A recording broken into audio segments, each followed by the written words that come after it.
Good morning students. Today நம்ம வந்து பாத்தீங்கன்னா நம்ம சேனல்ல இன்னைக்கு ஆர்கானிசம் அண்ட் பாப்புலேஷன்ல செகண்ட் வீடியோ நம்ம வந்து பார்க்க போறோம். ஓகே, கண்டினியூவா வாட்ச் பண்ணுங்க, ஸ்கிப் பண்ணாம ஃபுல்லாவே.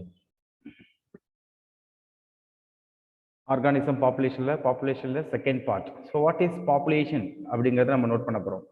பாப்புலேஷன்னா என்ன? பாப்புலேஷன் அப்படிங்க நம்ம பார்த்தோம். நேத்திக்கு நான் சொல்லியிருப்போம் உங்களுக்கு, ஹையர் லெவல் ஆர்கானிசத்துல வரக்கூடியதான் பாப்புலேஷன். அதாவது ஆட்டம்ஸ், செல்ஸ்லாம் சேர்ந்து டிஷ்யூ உருவாக்குது, டிஷ்யூலாம் சேர்ந்து ஆர்கன்ஸ் உருவாக்குது, ஆர்கன்ஸ்லாம் சேர்ந்து ஆர்கன் சிஸ்டம்னா ஆர்கானிசம். இது வந்து லோவர் கிரேட் ஆர்கானிசம் வரைக்கும். சேம் ஸ்பீசிஸ் ஆஃப் ஆர்கானிசம்ஸ், அதாவது இண்டிவிஜுவல்ஸ் ஆஃப் த ஸ்பீசிஸ், அது எல்லாம் ஒன்று சேர்ந்ததுன்னா அதுக்கு பேர் பாப்புலேஷன். ஓகேங்களா? பாப்புலேஷன்லாம் ஒன்று சேர்ந்ததுன்னா உங்களுக்கு ஈகோ சிஸ்டம்.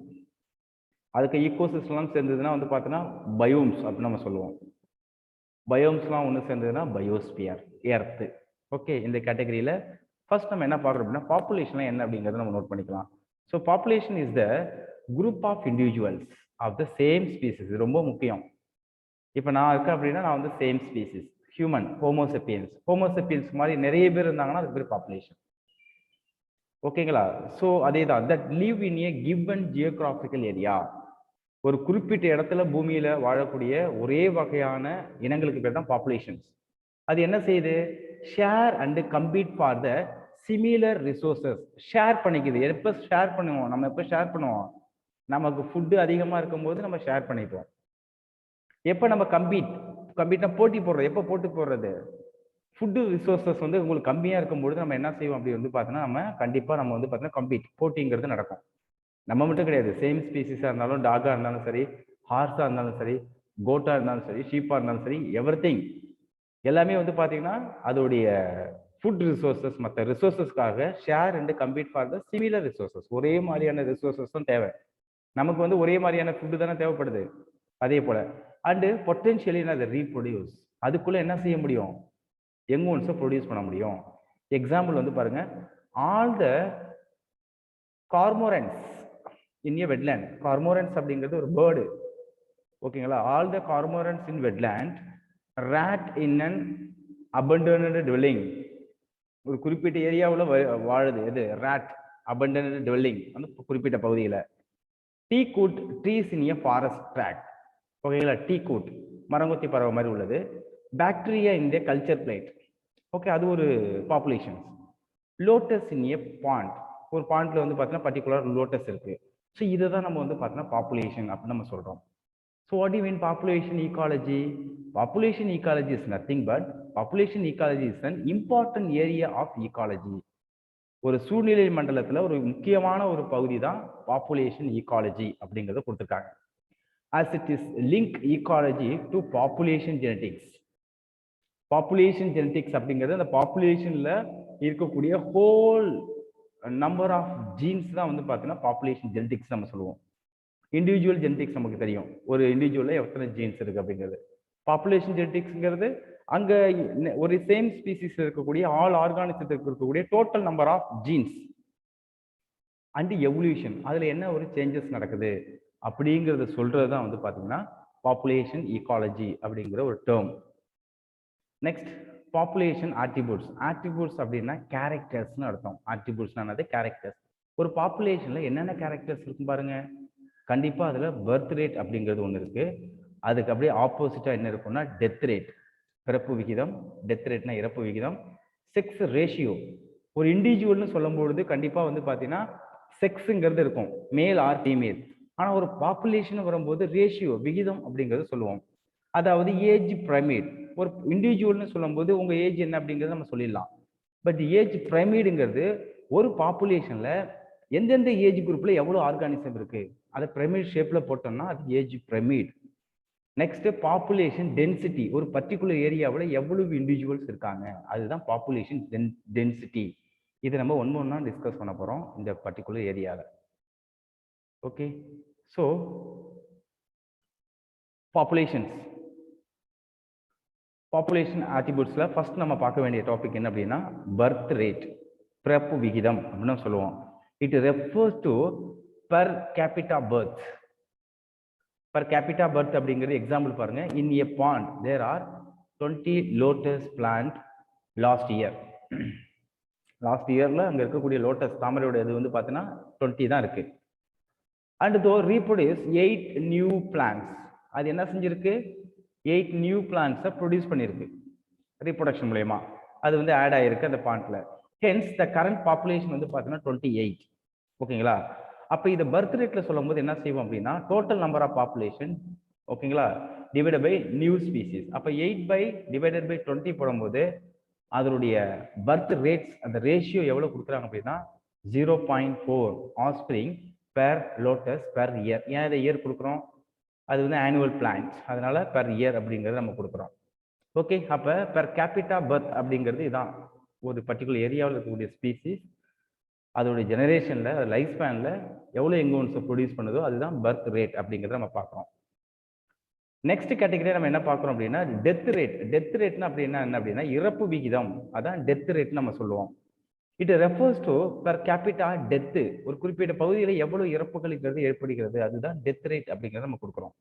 எக்ஸாம்பிள் பாருங்க, 4 individuals in a laboratory of the population of 40 fruit flies died during a week. 4 individuals in the laboratory population of 40 fruit flies died during the week. ஏன்னா ஏன் இந்த வீக் சொல்றேன், நம்ம fruit ஃப்ளைஸோட life span வந்து பார்த்தீங்கன்னா 2 weeks தான். இங்கே per week அப்படிங்கிறது கொடுத்துருக்காங்க. அதோட டெத் ரேட் வந்து பாருங்க, டோட்டல் நம்பர் ஆஃப் வந்து பார்த்தீங்கன்னா உங்களுக்கு எவ்வளோ இருக்கு? 40 இருக்கு. அதில் 4 இண்டிவிஜுவல்ஸ் வந்து பார்த்தீங்கன்னா பாப்புலேஷனில் இறந்து போயிடுச்சு. ஸோ அதோட டெத் ரேட் வந்து பார்த்தீங்கன்னா 0.1. 4 divided by 40, 0.1 individuals per fruit fly per week. So ஒரு வீக்குக்கு வந்து பார்த்தீங்கன்னா ஒரு ஃப்ரூட் ஃப்ளை அப்படிங்கிறது உங்களுக்கு அதோடைய இண்டிவிஜுவல். ஏன் பெர் வீக் சொல்கிறோம்? ஒரு வாரத்துக்கு இவ்வளோ வந்து ஃப்ரூட் ஃப்ளையோட டெத் ரேட் அப்படிங்கிறது கொடுக்குறாங்க. இது அப்படியே ஹியூமனுக்கு நம்ம அப்ளை பண்ணிக்கலாம். ஓகேங்களா? ஸோ அதோட லைஃப் ஸ்பேனை பொறுத்து தான் நம்ம வந்து பார்த்தோன்னா பெர் வீக்கா பெர் இயரா அப்படிங்கிறத நம்ம கொடுக்க முடியும். நெக்ஸ்ட் வந்து பார்த்தோன்னா செக்ஸ் ரேஷியோ, பாலின விகிதம் சொல்லுவோம். A population has the sex ratio. அந்த பாப்புலேஷன் கண்டிப்பா செக்ஸ் ரேஷியோங்கிறது இருக்கும். Example 60% of the population is female and 40% வந்து பார்த்தீங்கன்னா என்ன கொடுக்குறாங்க அப்படின்னா மேல் அப்படிங்கிறது கொடுத்துருக்காங்க. அதோட எத்தனை நம்பர்ஸ் அப்படிங்கிறது அதே மாதிரி டிவைட் பண்ணிக்க வேண்டியதான். Next age pyramid. இதுலேருந்து உங்களுக்கு கொஸ்டின்ஸ் உண்டு, ஆல்ரெடி இது கேட்டிருக்காங்க. பட் இந்த இயருக்கு வந்து டிஃப்ரெண்டாக கொஸ்டின்ஸ் இந்த ஏஜ் பிரமிட்லேருந்து வரும். என்னன்னு பாருங்க, ஏஜ் பிரமிட் அப்படிங்கிறது என்ன அப்படின்னா இட் இஸ் த ஸ்ட்ரக்சர், ஒரு அமைப்பை நம்ம ஒரு வரைபடத்தை வரைகிறோம். எதுலேருந்து? அப்டைன் வென் ஏஜ் டிஸ்ட்ரிபியூஷன், அதாவது percentage of individual in a given age or age group. ஒரு குறிப்பிட்ட பாப்புலேஷன்ல எந்தெந்த ஏஜ் குரூப்ல எவ்வளவு ஆர்கானிசம் இருக்கு, ஓகேங்களா, is plotted for the population. அதுதான் அந்த நம்ம அந்த பிரமிட்ல கொண்டு வரோம். ஃபார் ஹியூமன் பாப்புலேஷன்ல age pyramid generally show age distribution of the males and females in a combined diagram. இந்த ஏஜ் பிரமிட்ல வந்து பார்த்தோன்னா நம்ம மேல் தனி ஃபீமேல் தனியாக கொண்டு வரல, both male and ஃபீமேலையும் common age. இப்போ மேலில் ஒரு 18 ஏஜில் இருக்காங்க அப்படின்னா ஃபீமேலையும் அந்த கேட்டகரியில கொண்டாந்து வச்சிருக்கோம். ஸோ இதில் நம்ம வரும்பொழுது நமக்கு வந்து பார்த்தீங்கன்னா 3 kinds ஆஃப் நமக்கு ஏஜ் பிரமிட் கிடைக்குது. என்னென்ன சார் அப்படின்னு நம்ம பார்க்கும் பொழுது, ஒன்று expanding growing age pyramid population, இன்னொன்று ஸ்டேபிள் பாப்புலேஷன், இன்னொன்று வந்து பார்த்தோன்னா டெக்ளைன் பாப்புலேஷன். டெக்ளைன்னா குறையிறது. ஓகே, அப்போ ஒரு பாப்புலேஷன் வரும்பொழுது உங்களுக்கு 3 kinds ஆஃப் கேட்டகரிஸ்ல உங்களுக்கு ஆர்கானிசம்ஸ் இண்டிவிஜுவல்ஸ் இருப்பாங்க. எதில் இருப்பாங்க? ஒன்று pre reproductive phase. Pre reproductive ஃபேஸ்னா மெச்சூரிட்டி ஆகாமல் குழந்தையிலேருந்து மெச்சூரிட்டி ஆகிற கேப் வரைக்கும் உள்ளதான் ப்ரீ ரீப்ரொடக்டிவ். ரீப்ரொடக்டிவ் அப்படிங்கிறது வந்து பார்த்தோன்னா மெச்சூரிட்டி ஆனதுலேருந்து சர்டன் ஏஜ் வரைக்கும் உள்ளது ரீப்ரொடக்டிவ். போஸ்ட் ரீப்ரொடக்டிவ் அப்படிங்கிறது அவங்க old age individuals, old people, அதுதான் போஸ்ட் ரீப்ரொடக்டிவ் இண்டிவிஜுவல் சொல்லுவோம். அதாவது குழந்தைகள், ஒரு யங் அடல்ட்டு, அதுக்கப்புறம் ஓல்டு பீப்புள். இதுதான் பாப்புலேஷன் இருக்கக்கூடிய ஏஜ் டிஸ்ட்ரிபியூஷன். இதில் எக்ஸ்பேண்டிங் அப்படிங்கிறது என்ன அப்படின்னா இந்த ஃபர்ஸ்ட் 2 மட்டும் பாருங்க. இந்த 2 காலத்தை மட்டுமே நீங்கள் எல்லா டயக்ராமில் பார்த்தாலே நீங்கள் ஈஸியாக சொல்லிடலாம். வேற எதையுமே நீங்கள் கன்சிடர் பண்ணவே வேண்டாம். ஓகேங்களா? இப்போ இப்போ எக்ஸ்பேண்டிங் அப்படிங்கிறது வந்து பாருங்க, கீழே உள்ள பாக்ஸ் வந்து பார்த்தீங்கன்னா உங்களுக்கு ப்ரீ ரீப்ரொடக்டிவ் ஃபேஸ் அதிகமாக இருக்கு. மேலே போக போக வந்து பார்த்தீங்கன்னா உங்களுக்கு ரீப்ரொடக்டிவ் ஃபேஸ் வந்து பார்த்தீங்கன்னா கொஞ்சம் கொஞ்சமாக கிராஜுவலாக டிக்ரீஸ் ஆகிட்டே போயிட்டு இருக்கு. இப்படி ஒரு டேபிள் நீங்கள் பார்த்தீங்க அப்படின்னா தட் இஸ் கால்ட் என்னது? எக்ஸ்பேண்டிங். அப்போ அது ப்ரீ ரீப்ரொடக்டிவ்ல எல்லோ கலராக உள்ளது எல்லாமே ப்ரீ ரீப்ரொடக்டிவ், ப்ளூ கலராக உள்ளது வந்து பார்த்தீங்கன்னா உங்களுக்கு ரீப்ரொடக்டிவ். பட் கொஸ்டின் பேப்பரில் வந்து பார்த்தீங்கன்னா உங்களுக்கு கலர் டிஸ்ட்ரிபியூஷன் கொடுத்துருக்க மாட்டாங்க. உங்களுக்கு எல்லாமே பிளாக்காக தான் இருக்கும். அப்படிங்கும்பொழுது நீங்கள் ஃபஸ்ட்டு பாட்டமு அதுக்கப்புறம் மேலே உள்ள இருக்கக்கூடிய அந்த காலம் பார்க்கணும். அதில் பார்க்கும்போது உங்களுக்கு எந்த பொசிஷனில் இருக்குது. அப்போ ஃபஸ்ட்டு உள்ளது எக்ஸ்பேண்ட் ஆகிருக்கு, மேலே உள்ளது கம்மியாக இருக்குது அப்படின்னா அது க்ரோவிங் பாப்புலேஷன் சொல்லுவோம். ஸ்டேபிள் அப்படிங்கிறது என்ன அப்படின்னா ப்ரீ ரீப்ரொடக்டிவும் ஈவனாக இருந்ததுன்னா அது வந்து ஸ்டேபிள், நிலையான பாப்புலேஷன் அப்படின்னு சொல்லுவோம். Stable population. டெக்ளைனிங் அப்படிங்கும் பொழுது குறையிறது. என்ன குறையிறது? ப்ரீ ரீப்ரொடக்டிவ் ஃபேஸ், அதாவது குழந்தைகள் வந்து அந்த பாப்புலேஷன்ல கம்மியாக இருக்காங்க. அந்த ரீப்ரொடக்டிவ் ஏஜில் உள்ளவங்க போக போக கிராஜுவலாக உங்களுக்கு வந்து பார்த்தீங்கன்னா அதிகமாக இருக்காங்க. இதுதான் வந்து பார்த்தீங்கன்னா டெக்ளைனிங். இப்போதையும் ரஷ்யாவில் வந்து பார்த்தீங்கன்னா உங்களுக்கு சைனாவில் வந்து பார்த்தீங்கன்னா ரீசெண்டாக உங்களுக்கு வந்து ஒரு ஸ்டேட்டஸ் பார்க்கும்பொழுது அதில் ரீப்ரொடக்டிவ் ஃபேஸில் உள்ளவங்க வந்து அதிகமாக இருக்காங்க. ப்ரீ ரீப்ரொடக்டிவ் ஃபேஸ், அதாவது யங்ஸ்டர்ஸ் வந்து கம்மியாக இருக்காங்க. அதனால ஆல்ரெடி அந்த கண்ட்ரியில் வந்து பார்த்தீங்கன்னா 2 பேபிஸ் மேலே யாருமே பெற்றுக்க கூடாது அப்படிங்கிற மாதிரி ஒரு ரூல்ஸ் இருந்தது. பட் அந்த ரூல்ஸ் வந்து இப்போ வந்து பார்த்தீங்கன்னா ரிலாக்ஸ் பண்ணியிருக்காங்க. ஏன் அப்படின்னா இந்த பாப்புலேஷன்ல அவங்களோட பாப்புலேஷன்ல எது வந்து லோவாக இருக்கு அப்படின்னா அந்த அந்த யங் ஒன்ஸ், அந்த ப்ரீ ரீப்ரொடக்டிவ் குழந்தைகள் வந்து நம்பர்ஸ் வந்து குறையிறது. ஏன்னா அது பின்னாடி வந்து சஃபர் ஆகும். எப்போதுமே பாப்புலேஷன் எந்த கேட்டகரியில் இருக்கும் அப்படின்னு வந்து பார்த்தீங்கன்னா எக்ஸ்பேண்டிங் லெவலில் இருந்தால் மட்டும்தான் அந்த பாப்புலேஷன் ஸ்டேபிளாக இருக்குன்னு அர்த்தம். ஓகேங்களா? இதை வச்சுட்டு உங்களுக்கு 1 மார்க் கேட்டாங்க அப்படின்னா நீங்கள் ஈஸியாக ஆன்சர் பண்ணிடலாம். கொஸ்டின்ஸ் வந்து பார்த்தீங்கன்னா எக்ஸ்பேண்ட் ஒரு டயக்ராம் கொடுத்துட்டு எக்ஸ்பேண்டிங்கா, ஸ்டேபிளா, டெக்ளைனிங்கா அப்படிங்கிறது கேட்டுருவாங்க. நெக்ஸ்ட் பாப்புலேஷன் சைஸ் அல்லது பாப்புலேஷன் டென்சிட்டி, அது எந்த கேட்டகரியில் கொடுக்குறாங்க அப்படின்னா என் அப்படின்ற கேட்டகரியில் கொடுக்குறாங்க. So it is the number of individual of a species per unit area or volume. ஒரு குறிப்பிட்ட ஏரியாவில் எவ்வளவு இண்டிவிஜுவல்ஸ் இருக்கு அதுதான் பாப்புலேஷன் சைஸ். இப்போ ஒரு வில்லேஜ் இருக்கு அப்படின்னா அந்த வில்லேஜ் வந்து ஒரு பாப்புலேஷன் சைஸ். அந்த ஏரியாவில் எவ்வளவு ஸ்பீசிஸ், எவ்வளவு ஹியூமன் பீயிங் இருக்காங்க அப்படிங்கிறத நோட் பண்றது தான் பாப்புலேஷன் சைஸ் அல்லது பாப்புலேஷன் டென்சிட்டி நம்ம சொல்லுவோம்.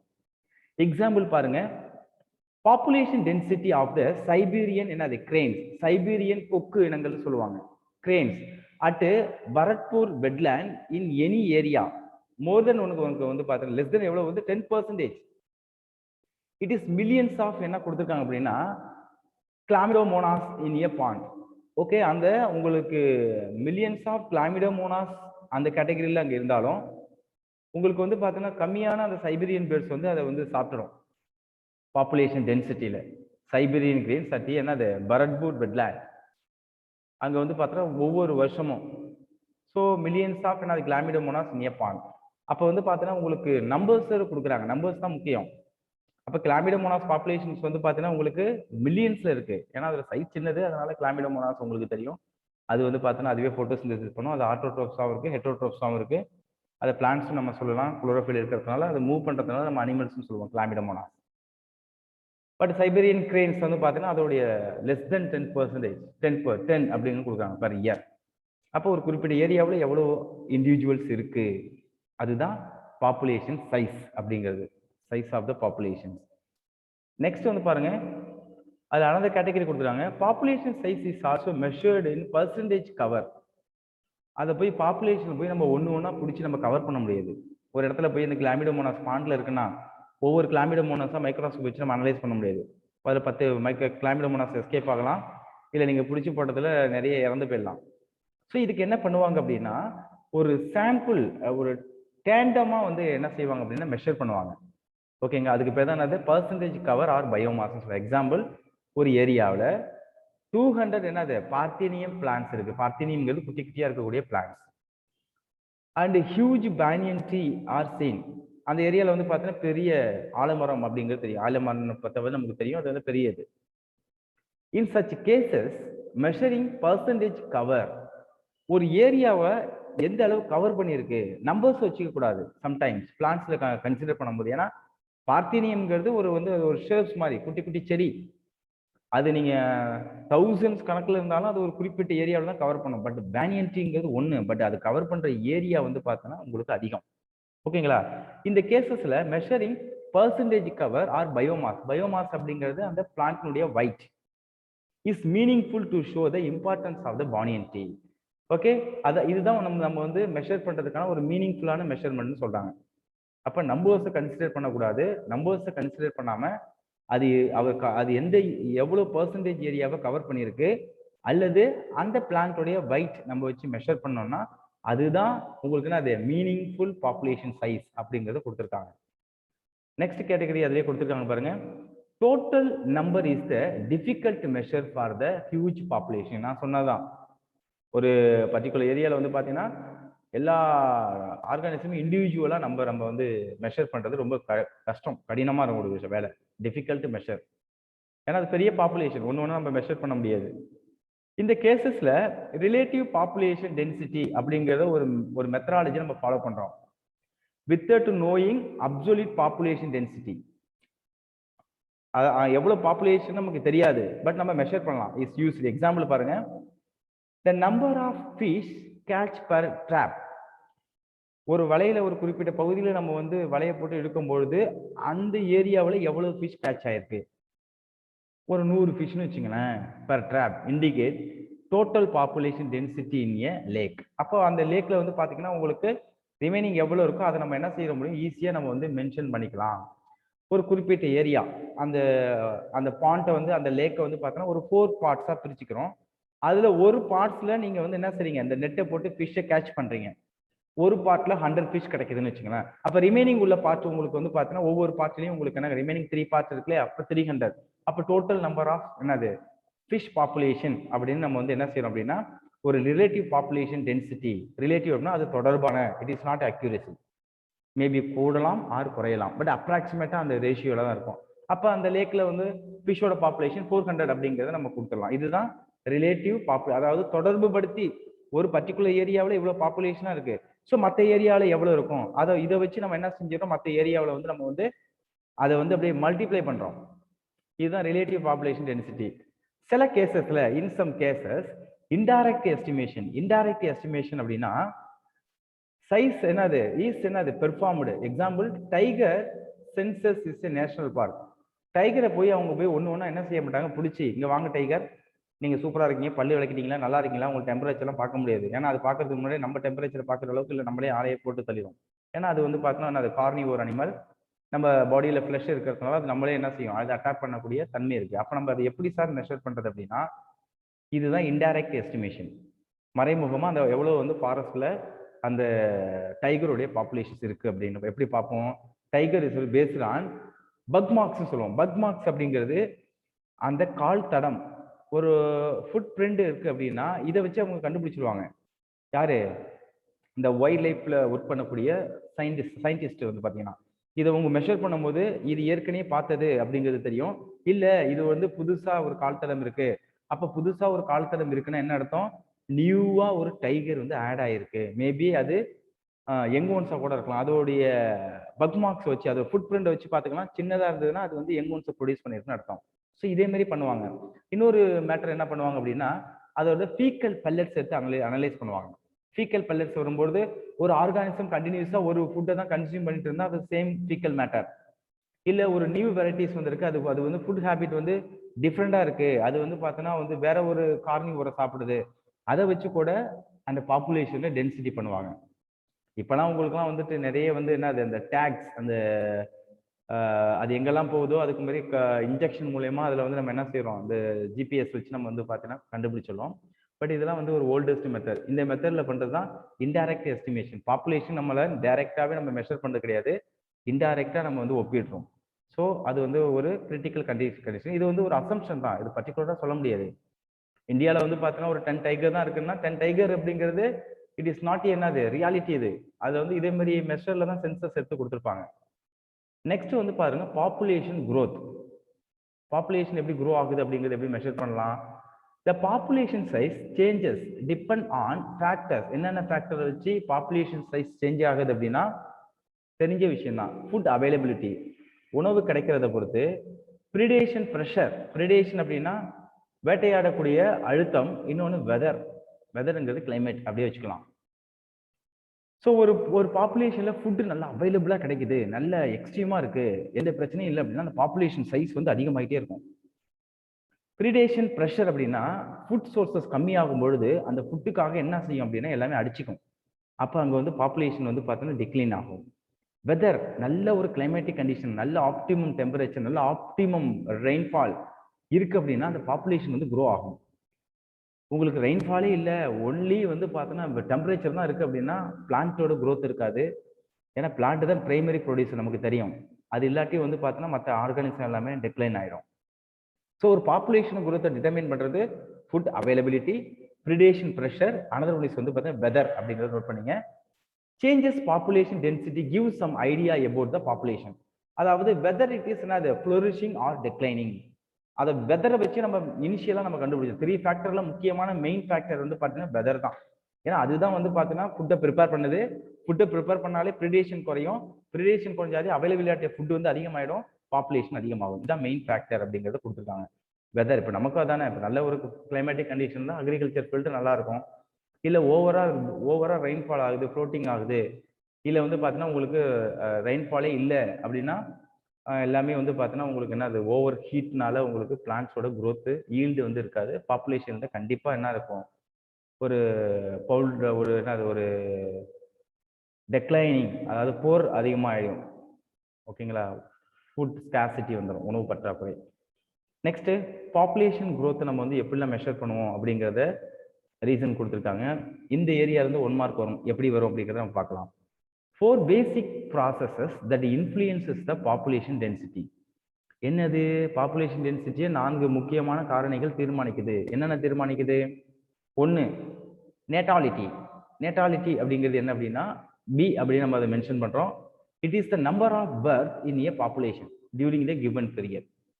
கிவன் பீரியட் கொடுக்கப்பட்ட காலத்துல எவ்வளவு உயிரினங்கள் பிறந்திருக்கு அப்படிங்கிறது சொல்றதுதான் நேட்டாலிட்டி. நேட்டாலிட்டி அப்படிங்கிறது பர்த் ரேட், அதை மைண்ட்ல வச்சுங்க. Okay, that is called natality, birth rate. ஒரு பாப்புலேஷன்ல எவ்வளவு இருக்கு, ஏன்னா அது வந்து பாப்புலேஷன் கொடுத்து டிட்டர்மைன் பண்ணுது தானே, அது முக்கியமான ஒரு ஃபேக்டர். மார்டாலிட்டி அப்படிங்கிறது டினா d stands for death rate.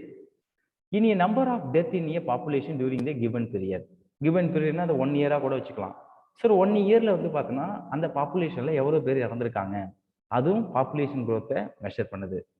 Next வந்து பார்த்தீங்கன்னா இமிகிரேஷன், ஐ. ஓகேங்களா, ஐ அப்படிங்கிறது என்னன்னா it is the number of individual of the same species that have come into the habitat from elsewhere during the given time of period. அதான் immigration in அப்படின்னு வைங்க.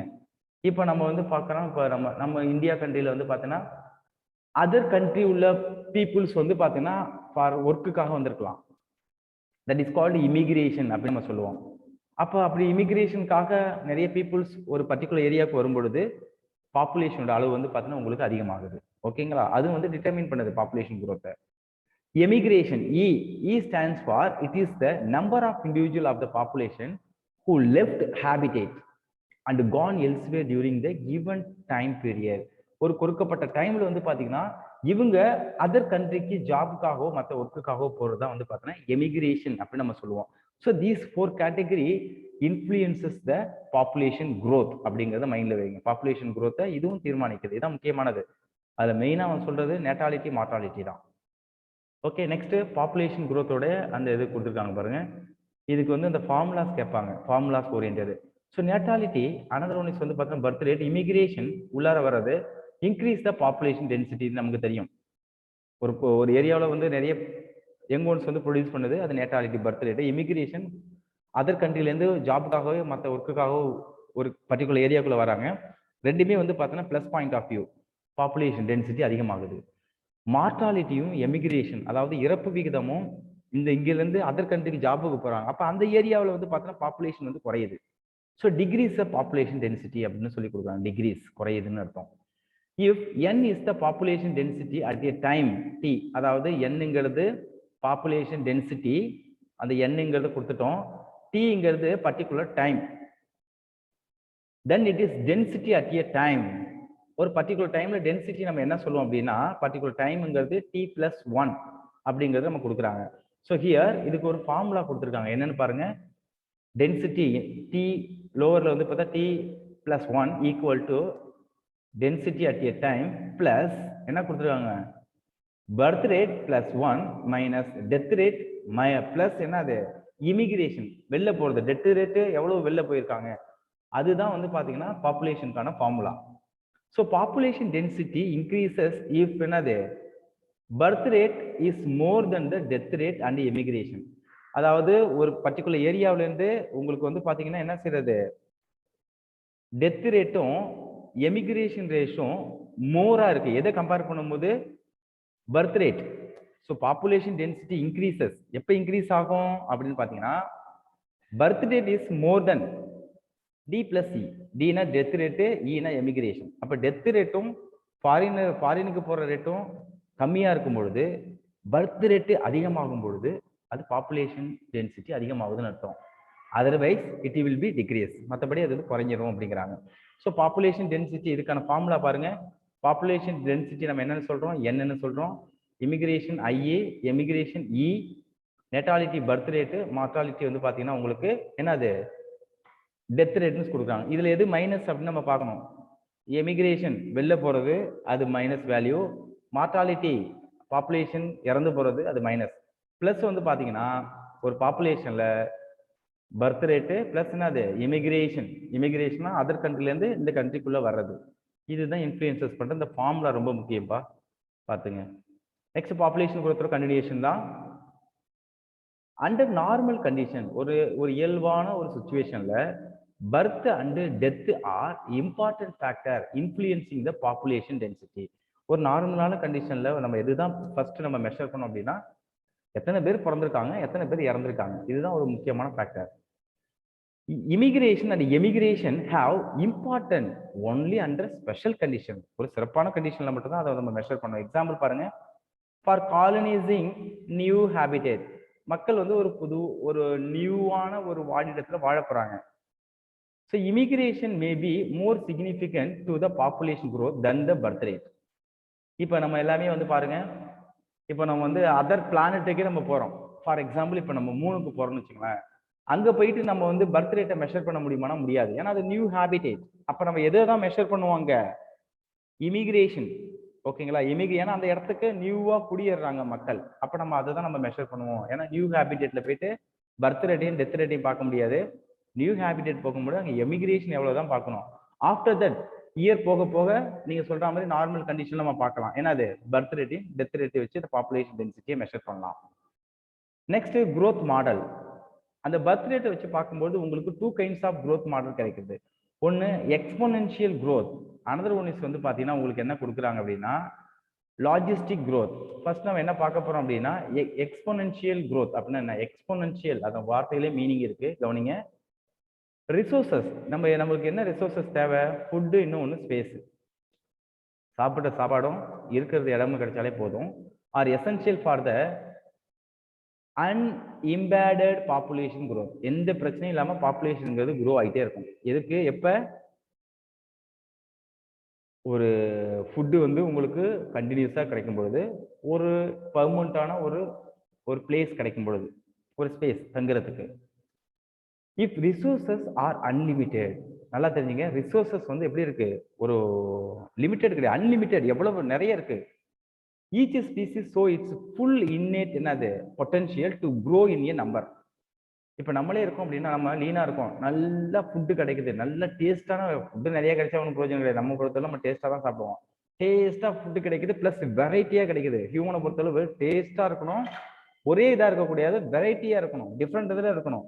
அப்படி இருக்கும்போது நம்ம ஃபுல்லாக நம்ம சாப்பிடுவோம். ஃபுல்லாக சாப்பிடும்போது என்ன ஆகும்? வித்தின் ஏ மந்த்து அதில் வந்து பார்த்தோன்னா நம்ம கொஞ்சம் ஃபேட்டி ஆகிடுவோம். அதே போல தான் எல்லா ஆர்கானிசமும், not only the human. So then the population grow in a exponential or என்னது ஜியோமெட்ரிக். ஜியோமெட்ரிக்னா என்ன அர்த்தம்? இன்னைக்கு நான் 40 கிலோ இருக்கேன்னா அடுத்த வாரம் அப்படி வந்து பார்த்தோன்னா நமக்கு டபுளிங் ஆகி போயிட்டே இருக்கும். அப்போ பாப்புலேஷன் வந்து அதிகமாகிட்டே இருக்கு. ஸோ இங்கே கவனிங்க, இங்கே உங்களுக்கு வந்து எக்ஸ்போனென்ஷியல் growth ஆஃப் த பாரமீசியத்தை கொடுத்துருக்காங்க. நல்ல ஃபுட்டு கிடைக்குது பாருங்க. டே 0 ஒன்னே ஒன்று தான் இருக்கு. டே 1 2, டே 2ல 4, டே 3ல வந்து பாருங்க 4 × 8 மாறும். 8 எக்ஸ்போனென்ஷியல் growth பாருங்க. 4th 5th 6th டேல வந்து பாத்தீங்கன்னா ஃபுல்லா கிடைக்குது. ஏன்? அன்லிமிட்டெட் ரிசோர்சஸ் அதுக்கு இருக்கு, அதனால அது வந்து க்ரோ ஆகுது. தட் இஸ் கால்ட் எக்ஸ்போனென்ஷியல், அபரிமிதமான வளர்ச்சின்னு நம்ம சொல்லுவோம், exponential. So if population size வந்து நம்ம இதுக்கு அந்த ஃபார்முலா அப்ளை பண்றோம். என்னன்னு நம்ம சொல்றோம்? Birth rate per capita births, ஒரு குறிப்பிட்ட ஏரியாவில் பர்த் ரேட் வந்து பார்த்தீங்கன்னா பி நம்ம சொல்றோம். டெத் ரேட்டு பெர் குறிப்பிட்ட இடத்துல எவ்வளவு இறப்பு விகிதம் அப்படிங்கிறத டி அப்படிங்க நம்ம சொல்றோம். Then the increases or decreases இந்த n during the unit time period, அதை டி நம்ம சொல்றோம். அந்த டிங்கிறது பொதுவாக நம்ம என்ன சொல்லலாம்? டிஎன். டெத் ரேட் வந்து நேட்டாலிட்டி உங்களுக்கு வந்து பார்த்தோன்னா டிடி. இந்த டி வந்து பார்த்தோன்னா உங்களுக்கு டெத் ரேட்டு, ஓகே, அந்த டீங்கிறது டைம். அதை நம்ம எப்படி அப்ளை பண்றோம் அப்படிங்கணும் பாருங்க. இங்க டீங்கிற இடத்துல நம்ம எதை மென்ஷன் பண்றோம் அப்படின்னா dn, அதாவது death rate in a population size, அதான் dn. அது divided by death rate in a particular time. அதை நம்ம வந்து பார்த்தோம்னா பொதுவா டி அப்படிங்கிற இடத்துல இதை மென்ஷன் பண்ணியிருக்கோம். இந்த எக்ஸ்போனென்ஷியல் குரோத்தை ஈக்குவல் டு எதை நம்ம மைனஸ் பண்றோம்? Birth rate minus death rate into n. என்னங்கிறது என்னது? பாப்புலேஷனோட சைஸ். இதுதான் இங்க கொடுத்துருக்காங்க. So let b minus d, birth rate minus death rate equal to r. ஆருங்கிறது வந்து பார்த்தோன்னா கான்ஸ்டன்ட். தென் இதை நம்ம எப்படி கொண்டு வரோம் பாருங்க, dn divided by dd. dnங்கிறது death rate in a population divided by death rate in a particular time equal to rn அப்படிங்கிறத நம்ம கொடுக்குறோம். ஸோ இந்த பாப்புலேஷன் கர்வ்ஸ் நம்ம இது பண்ணும்பொழுது நமக்கு என்ன கிடைக்குது அப்படின்னு பாருங்க, எக்ஸ்போனென்ஷியல் growth நம்மளுக்கு ரெண்டு இது கிடைக்குது. ஒன்று J shaped curve, another one is வந்து பார்த்தீங்கன்னா பி வந்து லாஜிஸ்டிக் growth, அதாவது சிக்மாய்டு கர்வ் அப்படிங்கிறத கொடுத்துருக்காங்க. ஸோ ஒரு ஆக்சிஸ்ல வந்து பார்த்தீங்கன்னா பாப்புலேஷன் டென்சிட்டியை கொடுத்துருக்காங்க, எந்த அளவு பாப்புலேஷன் இருக்கு, இன்னொன்று டைம் கொடுத்துருக்காங்க. ஸோ இப்படி கொடுக்கும்பொழுது உங்களுக்கு வந்து பாருங்க, இங்க ரெண்டு பாப்புலேஷன்ஸ் இருக்கு, ஒன்று ஏ இன்னொன்று வந்து பி. இதில் வந்து பாருங்க எக்ஸ்போனென்ஷியல் growth அப்படின்னா சோர்ஸ் வந்து உங்களுக்கு அன்லிமிட்டடா இருக்கு. அன்லிமிட்டடா இருக்கும்பொழுது உங்களுக்கு வந்து growth வந்து அதிகமாயிட்டே இருக்கு. ஓகேங்களா? அதுக்கு ஃபார்முலா வந்து பாருங்க dn divided by dt equal to rn, இதை கொடுக்குறாங்க.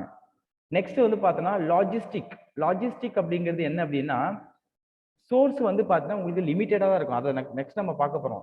செகண்ட் கேட்டகரி தான் லாஜிஸ்டிக் growth. ஃபர்ஸ்ட் நம்ம பார்க்கறது எக்ஸ்போனென்ஷியல் growth. லாஜிஸ்டிக் அப்படிங்கிறது ரிசோர்சஸ் வந்து பார்த்தீங்கன்னா உங்களுக்கு கம்மியாக தான் இருக்கும். ஓகேங்களா? அன்லிமிட்டட் கிடையாது. அப்போ ரிசோர்சஸ் இருக்க வரைக்கும் அந்த பாப்புலேஷன் growth வந்து அதிகமாயிட்டே இருக்கும். குறிப்பிட்ட லெவலுக்கு வந்து பார்த்தீங்கன்னா ரிசோர்சஸ் கம்மியாகும் பொழுது அது வந்து ஃபிளாட் ஆயிடுது. அது பார்க்கறதுக்கு எப்படி இருக்கு அப்படின்னு வந்து பார்த்தீங்கன்னா இட்ஸ் சிக்மாய்டு ஷேப்ல இருக்கு. அதனால சிக்மாய்டு கர்வ். இங்க கொஸ்டின் என்ன அப்படின்னா உங்களுக்கு இந்த மேப்பை கொடுத்துட்டு ஏதாவது ஒரு கிராஃபை கொடுத்துட்டு இல்லது ரெண்டு கிராஃபையும் கொடுத்துட்டு ஏ எதை மென்ஷன் பண்ணுதுன்னு கேட்பாங்க. எக்ஸ்போனென்ஷியல் growth-ஆ அல்லது லாஜிஸ்டிக் growth-ஆ? அல்லது கொஸ்டின்ஸ் இப்படி வரலாம், what is the shape of the exponential growth in a population கேட்கலாம். அப்ப அது எப்படி இருக்கும்? எக்ஸ்போனென்ஷியல் growth பார்க்கறதுக்கு ஜே ஷேப்ல இருக்கும். லாஜிஸ்டிக் growth எப்படி இருக்கும்? சிக்மாய்டு ஷேப்ல இருக்கும். இதுதான் கொஸ்டின்ஸ் இந்த ஏரியாவில். அனதர் ஒன் இஸ் ஃபார்முலாவை மைண்ட்ல வச்சுங்க. ஓகே, அந்த சிக்மாய்டு கர்வுக்கு ஃபார்முலா வந்து பார்த்தீங்கன்னா dn divided by dt equal to rங்கிறது கான்ஸ்டன்ட் rn பிராக்கெட்ல k minus n divided by k. So what is k அப்படிங்கிறது வந்து பார்த்தீங்கன்னா உங்களுக்கு என்ன கொடுத்துருக்காங்க அப்படின்னா கான்ஸ்டன்டா அந்த பாப்புலேஷன்ல அதோடைய growth தான் சொல்றது தான் கே அப்படிங்கிறது கொடுத்துருக்காங்க. பாப்புலேஷன் டென்சிட்டியில ஒரு கான்ஸ்டன்ட் இவ்வளவுதான் இருக்கணும் அந்த பாப்புலேஷன்ல அப்படிங்கிறது கொடுக்கறது தான் கே. இதெல்லாம் வந்து பார்த்தீங்கன்னா கான்ஸ்டன்டா வருது, அன்சேஞ்சு. ஓகே, நெக்ஸ்ட் வந்து பாருங்க the rங்கிறது என்ன அப்படின்னு பாருங்க, intrinsic rate of the natural increases. Intrinsic அதாவது அந்த பாப்புலேஷன்ல உள்ளார வந்து பார்த்தீங்கன்னா நேச்சுரல் ரிசோர்சஸ் இன்க்ரீஸ் ஆகிட்டே இருக்கு. Is an important parameter for assigning impact of any biotic or abiotic factor on a population growth. ஒரு பாப்புலேஷன் growth ஆகிறதுக்கு வந்து பார்த்தீங்கன்னா ஒரு பயோட்டிக் ஃபேக்டரோ இல்லை ஏபயோட்டிக் ஃபேக்டரோ அது வந்து இன்க்ரீஸ் ஆகிட்டே இருக்கணும் உங்களுக்கு வந்து பார்த்தீங்கன்னா. அப்பதான் அந்த பாப்புலேஷன் growth நம்ம ஈஸியாக மெஷர் பண்ணிடலாம். இப்போ நம்ம பாப்புலேஷன் growth நம்ம ஈஸியாக எப்படி மெஷர் பண்ணுவோம்? ஒரு கிளைமேட்டிக் ஃபேக்டர் பாருங்க, ஆப்டிமம் அமௌண்ட் ஆஃப் டெம்பரேச்சர், நல்ல ரெயின்ஃபால் இருக்கு, அப்போ ஆட்டோமேட்டிக்காக ஈல்டு அதிகமாகும். ஈல்டு அதிகமாகும் போது பாப்புலேஷன் growth அதிகமாகும். ஓகேங்களா? ஏதோ ஒரு ஃபேக்டர் வச்சுட்டா நம்ம ஈஸியாக கண்டுபிடிச்சிடலாம். ஸோ ஆர்கானிசம் பாருங்க, ஆர் வேல்யூ, இந்த ஆர் வேல்யூ ரொம்ப முக்கியம். கான்ஸ்டன்டா ஒவ்வொரு ஆர்கானிசத்துக்கும் ஆர் வேல்யூ அப்படிங்கிறது கொடுத்துருக்காங்க. ஃபர்ஸ்ட் நார்வே ரேட், அதோடைய ஆர் வேல்யூ அப்படிங்கிறது 0.015. ஃப்ளோர் பீட்டில் அந்த வண்டு, அதோடைய ஆர் வேல்யூ வந்து பார்த்தீங்கன்னா 0.12. ஹியூமன் பாப்புலேஷன் இந்தியா அது எப்போ எடுத்தது? 1981ல 0.0205. இந்த ஆர் வேல்யூங்கிறது ரொம்ப முக்கியம், அதை நோட் பண்ணீங்க. ஆர் வேல்யூ அது கான்ஸ்டன்டா உள்ளது. நெக்ஸ்ட் அதனுடைய growth தான் கொடுத்துருக்காங்க. So the integral form of the exponential growth equation is, அதாவது இன்டெக்ரல் அதோட ஈக்குவேஷன் என்ன கொடுத்துருக்காங்க பாருங்க, nt equal to n0 ERT. அப்போ இதுக்கு என்ன எக்ஸ்பிளனேஷன் அப்படி வந்து பார்த்தீங்கன்னா ntனா வந்து பார்த்தீங்கன்னா பாப்புலேஷன் டென்சிட்டி ஆஃப்டர் டைம் ஒரு குறிப்பிட்ட டைமுக்கு கொடுத்துட்றாங்க. அந்த டைமுக்கு அப்புறம் வந்து பார்த்தீங்கன்னா அந்த பாப்புலேஷன்ல எவ்வளவு இண்டிவிஜுவல்ஸ் இருக்கு, டென்சிட்டி இருக்கு, அதை சொல்றதா வந்து பார்த்தீங்கன்னா என்டி. என் நாட் அப்படிங்கிறது population density at a time. அந்த டைம்ல பாப்புலேஷன் டென்சிட்டி இருக்கு, எவ்வளவு இருக்கு கவனிங்க. இது n naught population density at a time. N t அப்படிங்கிறது வந்து பார்த்தீங்கன்னா உங்களுக்கு எந்த அளவு க்ரோ ஆகுது பாப்புலேஷன் டென்சிட்டி ஆஃப்டர் டைம், ஒரு குறிப்பிட்ட டைம். கவனிங்க, இதான் டைம் மெஷர்மெண்ட் கொடுத்துருக்காங்க. இந்த டைம்ல பாப்புலேஷன் எவ்வளவு க்ரோ ஆயிருக்கு, இந்த டைம்ல பாப்புலேஷன் எவ்வளவு க்ரோ ஆயிருக்கு, அதுதான். ஆறுங்கிறது என்னன்னு பாருங்க, intrinsic rate of natural increases. Intrinsic, அந்த நேச்சுரல் ரிசோர்சஸ் எந்த அளவு இன்க்ரீஸ் ஆகுது, அதுதான் ஆர் வேல்யூ. இ வேல்யூ அப்படிங்கிறது என்ன அப்படின்னா, the base of the natural என்னது logarithms. Base of the natural என்னது லாகதம்ஸ். அந்த லாக்ல மேத்தமெட்டிக்ஸ்ல கொடுக்கும்போது அதோட யூனிட் வந்து பாத்தீங்கன்னா 2.71828. அந்த ரேஷியோ மைண்ட்ல வச்சுங்க. இதே மாதிரியான நம்பர்ஸ்ல உங்களுக்கு ஃபார்முலாஸ் ஓரியன்டா கேட்பாங்க. செகண்ட் growth நம்ம என்ன பார்க்கறோம் அப்படி வந்து பாத்தீங்கன்னா logistic growth. So what do you mean by logistic growth? Logistic growth அப்படிங்கிறது அதோடைய ஒர்க்கை பாருங்க. there is no population in nature having unlimited resources. அந்த பாப்புலேஷன்ல அன்லிமிட்டெட் ரிசோர்சஸ் இல்லை. அதாவது உங்களுக்கு வந்து அன்லிமிட்டடா ஒரு ரிசோர்சஸ்ங்கிறது ஒரு லிமிட்டடா தான் இருக்கு, அன்லிமிட்டடா இல்லை. ஃபார் எக்ஸ்போனென்ஷியல் growth மாதிரி இல்லை, இங்க வந்து லிமிட்டடா தான் இருக்கு. This leads to competition among the individual. அங்க இருக்கக்கூடிய இண்டிவிஜுவல்ஸ் கிட்ட போட்டியின்மை ஏற்படுது. எதுக்கு போட்டி வரும்? எல்லாருமே ஒரே கைண்ட் ஆஃப் நீட்ஸை டிபெண்ட் பண்ணி இருக்கும்போது போட்டி வரும். இப்போ எல்லாருமே வந்து ரைஸை வந்து ஃபுட்டா எடுக்கும்போது கண்டிப்பா அந்த காம்படிஷன் ஃபுட்டுங்கள வரும். ஓகேங்களா? So competition among the individual for the limited resources, eventually the fittest individual survive and reproduce. அதில் எது அந்த போட்டி போட்டு எந்த ஆர்கானிசம் அந்த ஃபுட்டை எடுத்துக்குதோ அது சர்வே ஆகும், அதான் ரீப்ரொடியூஸ் பண்ணும். மற்ற அன்ஃபிட் எல்லாமே என்ன செய்யும், அந்த ஈகோசிஸ்டம்லேருந்து அந்த என்வரான்மெண்ட்லேருந்து டிகிரேட் ஆகிடும், எலிமினேட் ஆகிடும். In nature a given habitat has enough resources to support a maximum possible number. ஒரு பொதுவான இயற்கையில வந்து பார்த்தீங்கன்னா அதிக அளவு ஒரு உயிரினங்கள் வாழ்வதற்கான நேச்சர் சப்போர்ட் பண்ணும். beyond which no further growth is possible. அதுக்கப்புறம் ஒரு எக்ஸ்ட்ரீம் கண்டிஷன் போனதுக்கு அப்புறம் அதோடைய பாப்புலேஷன் நேச்சர் வந்து க்ரோ ஆக அலோ பண்ணாது. இதுக்கு பேர் தான் என்னது கேரியிங் கெப்பாசிட்டி. கேரியிங் கெப்பாசிட்டி தான் நம்ம கேன்னு சொல்றோம். இப்போ புரியுதா கேரியிங் கெப்பாசிட்டி? இப்போ உங்களுக்கு சிம்பிளா சொல்லணும்னா, ஒரு பாண்ட் இருக்கு, அந்த பாண்ட்ல வந்து பாத்தீங்கன்னா அதோட கேரியிங் கெப்பாசிட்டி நம்ம என்ன சொல்லுவோம் அப்படின்னா, எந்த அளவு அந்த பாண்ட்ல வந்து ஃபிஷ் வந்து இருக்கலாம், அதுக்கு மேல இருக்க முடியாது, அதுதான் கேரியிங் கெப்பாசிட்டி. ஒரு எக்ஸாம்பிள் வந்து பாத்தீங்கன்னா உங்களுக்கு ஒரு 100 ஃபிஷ் வந்து இந்த பாண்ட்ல இருக்கலாம்னு வச்சுங்க.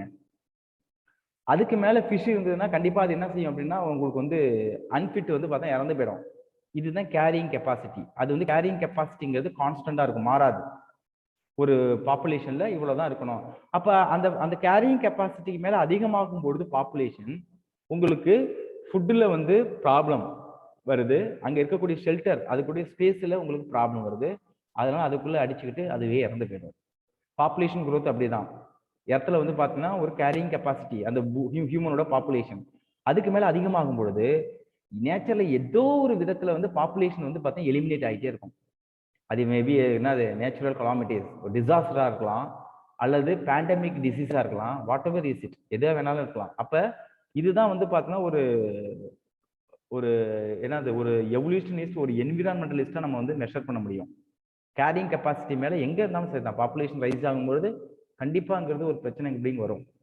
ஓகேங்களா? Next, a population with limited resources show initially a lag phase. lag phase அப்படிங்கிறது வந்து பார்த்தீங்கன்னா ஒரு growthங்கிறது கம்மியா தான் இருக்கும். பாருங்க, இப்ப lag phase அப்படிங்கிறது லாஜிஸ்டிக்ல உங்களுக்கு அந்த ஃபர்ஸ்ட்ல உள்ளது மாதிரி என்னது எக்ஸ்போனென்ஷியல் growth மாதிரி சடனா grow ஆகல பாருங்க, ஒரு lag phase. இதுதான் நம்ம வந்து lag phase நம்ம சொல்றோம். growthங்கிறது கொஞ்சம் ஸ்லோவா தான் இருக்கும்.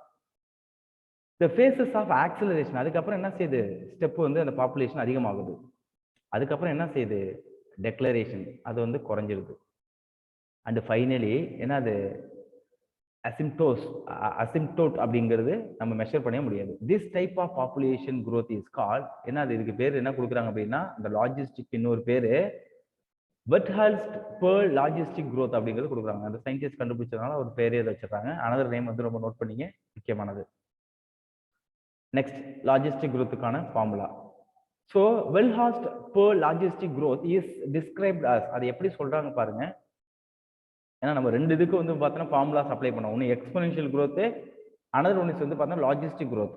இப்போ லாஜிஸ்டிக் growthக்கு நம்ம அப்ளை பண்ணும்போது dn அது என்னன்னு நம்ம பார்க்க போறோம். Divided by dt equal to rn. கேங்கிறது என்னன்னு தெரியும், என்னங்கிறது என்னன்னு தெரியும், டிவைடட் பை கே அப்படிங்கிறது என்னன்னு தெரியும் நமக்கு. வேற இங்க என்ன சொல்றாங்க பாருங்க, என்னன்னா என்ன அப்படின்னா population density at a time. ஒரு குறிப்பிட்ட நேரத்துல அந்த ஒரு இடத்துல எவ்வளவு பாப்புலேஷன் அடர்த்தி இருக்கு, அதான் பாப்புலேஷன் டென்சிட்டி. ஆறுன்னு என்ன, intensity rate of the natural increases. எந்த அளவுக்கு அங்க வந்து உள்ளார அந்த பாப்புலேஷன் இருக்கக்கூடிய பிளேஸ்ல நேச்சுரல் ரிசோர்சஸ் இன்க்ரீஸ் ஆகுது, அதான் ஆர் வேல்யூ. கே உங்களுக்கு தெரியும் கேரியிங் கெப்பாசிட்டி, அந்த இடத்துல எவ்வளவு பாப்புலேஷன் இருக்கலாம், அதுக்கு மேல இருக்கக்கூடாது. For most animal population resources for the growth R limited. நிறைய அனிமல் பாப்புலேஷன்ல ரிசோர்சஸ், அதுக்கு growthக்கான ரிசோர்சஸ் வந்து பாத்தீங்கன்னா கம்மியா தான் இருக்கு, லிமிட்டடா தான் இருக்கு. So the logistic growth mode is more என்னது ரியலிஸ்டிக். அதுதான் அங்க அப்ளை ஆகுது அப்படின்னு சொல்றாங்க. எதுல, அனிமல் பாப்புலேஷன்ல. ஏன்னா உங்களுக்கு வந்து பாத்தீங்கன்னா கண்டினியூஸா ஃபுட்டு கிடைக்குமா அப்படிங்கிறது ஒரு கொஸ்டினரி தானே. So life history of the variation, எப்படி ஒரு ஆர்கானிசத்துல வேரியேஷன் வருது அதோட லைஃப் டைம்ல, அதோடைய ஹிஸ்டரி எப்படி வருது அப்படிங்கறத நம்ம நோட் பண்ண போறோம். Here population evolve to maximise their என்னது ரீப்ரொடக்டிவ் ஃபிட்னஸ். மேக்ஸிமைஸ் அதிகப்படுத்துது ரீப்ரொடக்டிவ் ஃபிட்னஸ்ல. ஆர் என்னது டார்வினியன் ஃபிட்னஸ், அதாவது ஹையர் ஆர் வேல்யூ அப்படின்னு கொடுக்குறாங்க. Under a particular set of selection pressure. அந்த பர்டிகுலர் இடத்துல வரும்போது செலெக்ஷன் வரும்பொழுது, நேச்சர் வந்து செலெக்ஷன் கொடுக்கும்பொழுது, அந்த ப்ரெஷர் கொடுக்கும்பொழுது organism evolve towards the most efficient reproductive strategy. அந்த எந்த ஆர்கானிசம் வந்து அந்த செலெக்ஷன் ப்ரெஷரை தாங்கி சர்வே ஆகுதோ அதுதான் ஹை ரீப்ரொடக்டிவ் கெப்பாசிட்டியை பெற்றிருக்கும். அந்த நேச்சர் கொடுக்கக்கூடிய செலெக்ஷன் ப்ரெஷரை தாங்கலைன்னா அது கண்டிப்பா எலிமினேட் ஆயிடும். Some organism breed only once in the lifetime. சில ஆர்கானிசம் வந்து பார்த்தீங்கன்னா அதோட லைஃப் டைம்ல அது ஒரு 100 வருஷம் வாழ்ந்தாலும் ஒன் டைம் தான் பிரீட் பண்ணும். ஓகேங்களா. Some organism breed only once in the lifetime. Example பாருங்க, பசிபிக்ல இருக்கக்கூடிய சால்மன் மீன் வந்து பார்த்தீங்கன்னா அதுவும் பேம்போ மூங்கில் மரமும் லைஃப்ல ஒன் டைம் தான் பிரீட் பண்ணும் அப்படிங்கிறாங்க. While other breed many times. Most bird மேமல்லாம் வந்து பார்த்தீங்கன்னா பேர்ட்ஸ்லாம் வந்து பார்த்தீங்கன்னா உங்களுக்கு முட்டையை போட்டுக்கிட்டே இருக்கும். அதுவும் டொமஸ்டிகேட்டட் பேர்ட்ஸ், நம்ம வளர்க்கக்கூடிய கோழியெல்லாம் வந்து பார்த்தீங்கன்னா டெய்லி முட்டை போடும். ஓகேங்களா. இதுல எது வந்து பார்த்தீங்கன்னா ஒன் டைம் அப்படிங்கிறது 1 mark question. Pacific salmon fish. Salmon மீன் தமிழ் அதே தான் சொல்லுவாங்க, பசிபிக் ஓஷன்ல உள்ளது. Some produces large number of small size offspring. சில ஆர்கானிசம் வந்து பாத்தீங்கன்னா நிறைய சின்ன சின்ன குட்டி குட்டி குட்டி குட்டியா யங் ஒன்ஸ் ப்ரொடியூஸ் பண்ணிடும். அது யாருன்னு பாருங்க, ஆயிஸ்டர், சிப்பி, பெலாஜிக் ஃபிஷஸ், மிதக்கக்கூடிய மீன்கள். while other produces a small number of large size fishes offspring. அதாவது நல்லா பாருங்க, அதாவது சில ஆர்கானிசம் குட்டி குட்டியா நிறைய போடும், சில ஆர்கானிசம் அதாவது small number of large size offspring, கம்மியான நம்பர்ல பெருசு பெருசா போடும். இப்போ பேர்ட்ஸ் எடுத்துங்க, மேமல்ஸ் எடுத்துங்க. மேமல்ஸ் வந்து பார்த்தீங்கன்னா இயர்லி ஒன்ஸ் தான் ப்ரொடியூஸ் பண்ணுது, பட் ஒன்று தான், பட் லார்ஜ். அதான் ஸ்மால் நம்பர் லார்ஜ் சைஸ். ஓகேங்களா. Okay, next, these facts indicate that life history traits of the organism have evolved due to the limited abiotic and biotic component of the habitat. இது எப்படி வருது அப்படின்னா, இது வருவதற்கான காரணம் என்ன? ஏன் ஹியூமன்ல 9 மாசம் 10 மாசம் ஆகுது, ஏன் எலஃபென்ட்ல வந்து பார்த்தீங்கன்னா உங்களுக்கு 18 மந்த் ஆகுது, ஏன் கோட்ல 6 மந்த் ஆகுது, இதை யாரு டிட்டர்மைன் பண்றது? அதுதான் நேச்சர் ரிசோர்சஸ் தான் டிட்டர்மைன் பண்ணிருக்கு அப்படிங்கிறாங்க. This fact indicate that life history traits of the organism, ஒரு ஆர்கானிசத்தோட கேரக்டர் லைஃப் ஹிஸ்டரி வந்து பார்த்தீங்கன்னா have evolved due to the limited abiotic and biotic component. இதுதான் தீர்மானிச்சிருக்கு அப்படிங்கிறாங்க. Limited abiotic and biotic component of the habitat. அது வாழக்கூடிய இடத்துல எந்த அளவு ஃபுட்டு கிடைக்குதோ அதுக்கு தகுந்த மாதிரி தான் அதோடைய எம்பிரியானிக் ஸ்டேஜ் அப்படிங்கிறது இருக்கும், டெவலப்மெண்டல் ஸ்டேஜ்ங்கிறது இருக்கும், ரீப்ரொடக்டிவ் ஸ்டேஜ்ங்கிறது இருக்கும் அப்படின்னு கொடுத்துருக்காங்க. அப்போ உங்களுக்கு ரிசோர்சஸ் அன்லிமிட்டடா இருக்கும்பொழுது அது லைஃப் லாங் ரீப்ரொடியூஸ் பண்ணுமா? எஸ். அது லைஃப் லாங் ஹெல்தியா இருக்குமா? எஸ், இருக்கதான் செய்யும். பட் லிமிட்டட் ரிசோர்சஸ் இருக்கிறதுனால தான் உங்களுக்கு அந்த ஆர்கானிசத்துல different kinds of reproductive modes, different kinds of embryonic டெவலப்மெண்ட்ங்கிறது நடக்குது அப்படிங்கிறது கொடுத்துருக்காங்க. ஸோ நெக்ஸ்ட் நம்ம என்ன பார்க்க போறோம் அப்படின்னா இந்த டாபிக்ல பாப்புலேஷன் இன்டராக்ஷன் அப்படின்னா ஒன்றிணைந்து செயல்படுதல் இல்லை இன்டராக்ட் பண்ணிக்குது, தொடர்பு படுத்திக்குது. எப்படின்னு பாருங்க. Organism interact in various ways to form a biological community. Organism வந்து பார்த்தீங்கன்னா அது பயாலஜிக்கல் கம்யூனிட்டி பல்வேறு விதங்களில் அது கம்யூனிகேட் ஆயிருக்கு அப்படிங்கிறாங்க. So interaction between two species, ரெண்டு ஸ்பீசிஸ்க்குள்ள ஒரு தொடர்பு ஏற்படுத்து அப்படின்னா அதுக்கு பேர் என்னது? Inter specific interaction. இன்டர் அப்படின்னா ஒரு பாப்புலேஷனுக்கும் ஒரு ஆர்கானிசத்துக்கும் இன்னொரு ஆர்கானிசம் இன்டர். அப்ப இன்டர்னு வரும்பொழுது வேற வேற ஸ்பீசிஸ், அந்த ஸ்பீசிஸ்க்குள்ள உங்களுக்கு என்ன நடக்குது அப்படின்னா இன்டராக்ஷன் நடக்குது. மேபி அது ஃபுட்டுக்காக இருக்கலாம், ஷெல்டருக்காக இருக்கலாம், இல்லை அதர் ஃபேக்டர்ஸாக இருக்கலாம். அதில் நம்ம என்னென்னு பார்க்குறோம் அப்படின்னா inter specific interaction. Intra specific interaction உங்களுக்கு தெரியும்ல. இன்ட்ரா அப்படின்னா வித்தின். ஹியூமன்னா சேம் ஸ்பீசிஸ்க்குள்ள போட்டி வருது, அது இன்ட்ரா. நம்ம பார்க்கறது இன்டர், மைண்ட்ல வச்சுங்க. இன்டர் அப்படின்னு வேற வேற ஸ்பீசிஸ்க்குள்ள ஒரு இன்டராக்ஷன், ஒரு காம்படிஷன் வச்சுக்கலாம், ஒரு போட்டி ஏற்படுது. அதுல என்னென்ன டைப்ஸ் பாருங்க, இதுல என்னென்ன கேட்டகரிஸ் கொடுத்துருக்காங்க அப்படின்னா ஃபர்ஸ்ட் வந்து பார்த்தோன்னா மிச்சுவாலிசம், செகண்டு காம்படிஷன் போட்டி, பிரிடேஷன் வேட்டையாடுதல், பாரசைட்டிசம் ஒட்டுண்ணி, கமென்சாலிசம் ஒன்னோட ஒன்று ஜாயின் பண்ணி பிரச்சனை இல்லாமல் பெறுறது, அடுத்தது 6 ஒன்று அமென்சாலிசம். ஓகே. ஸோ மிச்சுவாலிசம் அப்படிங்கிறது வந்து பார்த்தா மிச்சுவல் அண்டர்ஸ்டாண்டிங், ஒன்னோட ஒன்று தொடர்படுத்தி வர்றது தான் வந்து பார்த்தோன்னா மிச்சுவாலிசம் அப்படிங்கிறது கொடுத்துருக்காங்க. இதை நம்ம 1 by 1 பார்க்கலாம். First name of the interaction. அதில் வந்து இதுதான் உங்களுக்கு என்சிஆர்டியில் கொடுத்துருக்காங்க. இது ரொம்ப முக்கியமான ஒரு கொஸ்டின்ஸ். என்ன அப்படின்னா இதே மாதிரி கேட்டு உங்களுக்கு எது பெனிஃபிட் அடையுது, எது அஃபெக்ட் ஆகுது அப்படிங்கிறத கேட்டுருவாங்க. எது பெனிஃபிட் அடையுது, எது அஃபெக்ட் ஆகுது. ஸோ பாப்புலேஷன் இன்டராக்ஷனில் வந்து பார்த்தீங்கன்னா நம்ம first mutualism, both species are benefited. ஏன்னா ப்ளஸ்ங்கிறது வந்து பார்த்தீங்கன்னா பெனிஃபிட், மைனஸ்ங்கிறது வந்து பார்த்தீங்கன்னா அஃபெக்டட். அதை கீழே கொடுத்துருக்காங்க. அப்போ ரெண்டு ஸ்பீசிஸும் போட்டியிடக்கூடிய ரெண்டு ஸ்பீசிஸும் வந்து பார்த்தீங்கன்னா உங்களுக்கு பெனிஃபிட் நன்மை பயக்குது அப்படின்னா அதுக்கு பேர் மிச்சுவாலிசம். காம்படிஷன் அப்படிங்கிறது என்னது? Both species are harmed. Competition போட்டி, ஒரே ஃபுட் சோர்சஸ் இருக்கு, ரெண்டு ஸ்பீசிஸும் ஃபைட் பண்ணுது, அது ரெண்டுத்துக்கும் பாதிப்பு தான். பிரிடேஷனை வேட்டையாடுறது. ஒரு வந்து பார்த்தோன்னா ஒன்று பிரிடேட்டார் இஸ் பெனிஃபிட்டட். எது வேட்டையாடுதோ அது வந்து பெனிஃபிட் ஆயிடும், எது உணவா மாறுதோ அது வந்து பார்த்தோன்னா ஹார்ம்ஃபுல், அது இறந்து போயிடுதுல, பாதிப்பதுக்கு தானே. பாரசைட்டிசம் அப்படிங்கிறது என்ன அப்படின்னா ஒட்டுண்ணி முறைன்னு சொல்லுவாங்க. பாரசைட்ஸ் ஒட்டுண்ணி.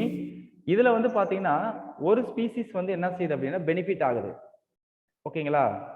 ஸோ ஒரு ஸ்பீசிஸ் வந்து இதுல வந்து பெனிஃபிட் ஆகுது பாரசைட்ல, ஹோஸ்ட் வந்து ஹார்மா இருக்கு. இது எக்ஸாம்பிள்ஸ் என்ன சொல்லலாம் அப்படிங்கறத நம்ம பார்க்கலாம். இது நம்மளுடைய இண்டஸ்ட்ரியிலே இருக்கலாம். ஒரு பாரசைட் வச்சுக்கலாம். இப்போ வந்து ஒரு டேப்வார்ம் இருக்கு அப்படின்னா டேப்வார்ம் வந்து நமக்கு வந்து பாடிக்குள்ள இருக்கு, அது பெனிஃபிட் ஆகுது. ஆனா நம்மளோட ஃபுட்டை வந்து பார்த்தோன்னா சாப்பிடுறது. தட் இஸ் கால்டு வந்து பார்த்தோன்னா பாரசைட்டிசம். கமென்சாலிசம் அப்படிங்கிறது ஒன்று வந்து பெனிஃபிட் ஆகுது, அதர் வந்து அன்அஃபெக்டட். கமென்சாலிசம் அப்படிங்கிறது ஒரு பெரிய ஷார்க் இருக்கு, அந்த ஷார்க்ல போய் சக்கர் ஃபிஷ் ஒட்டிக்குது அப்படின்னா அந்த சக்கர் ஃபிஷ்ஷால ஷார்க்குக்கு வந்து எந்த வித பெனிஃபிட்டும் கிடையாது. பட் யாருக்கு பெனிஃபிட் ஆகுது? அந்த சக்கர் ஃபிஷ் வந்து பார்த்தோன்னா அது ஓசியில டிராவல் பண்ணுது டிக்கெட் எடுக்காம. இன்னொன்று அந்த ஷார்க்கு சாப்பிடும் போது செதறக்கூடிய ஃபுட்டை வந்து அதை யூட்டிலைஸ் பண்ணிக்குது. நெக்ஸ்ட் அமென்சாலிசம் அப்படிங்கிறது ஒரு ஸ்பீசிஸ் வந்து பார்த்தோன்னா ஹார்ம் ஆகுது, அதர் ஸ்பீசிஸ் வந்து பார்த்தோன்னா அன்அஃபெக்டட். இதுக்கு எக்ஸாம்பிள் நம்ம ஒன்று ஒன்றா பார்க்க போகிறோம் இப்போ. ஸோ என்னது? Predation, parasitism and commensalism. The interacting species live closely together. இப்போ நம்ம பார்க்கக்கூடிய பிரிடேஷனில், பாரசைட்டிஸில், கமென்சாலிசத்தில், இதில் மூணுத்துலேயும் அந்த ஸ்பீசிஸோட இன்டராக்டிங் வந்து பார்த்தோன்னா க்ளோஸாக இருக்கும் அப்படிங்கிறது கொடுத்துருக்காங்க. இது என்சிஆர்டிலே இருக்குது, லாஸ்ட்டில் கொடுத்துருப்பாங்க. இந்த பார்ட் ரொம்ப முக்கியம் 1 மார்க் பாயிண்ட் ஆஃப் வியூவில். ஓகேங்களா? இதில் எது பெனிஃபிட்டு, எது வந்து அஃபெக்டட்னு கேட்டுருவாங்க. ஓகே, ஏதாவது ஒரு இதை கொடுத்துட்டு 1 மார்க் பாயிண்ட் ஆஃப் வியூவில் நல்லா கிளியராக படிச்சுங்க. ஃபர்ஸ்ட் நம்ம எதை பற்றி டீட்டெயிலாக பார்க்க போகிறோம் அப்படின்னா பிரிடேஷன்.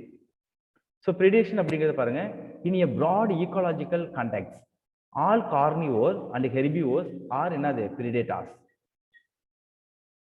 ஆல் கார்னிவோர்ஸ் அண்ட் ஹெர்பிவோர்ஸ் வந்து பார்த்தோன்னா என்னது?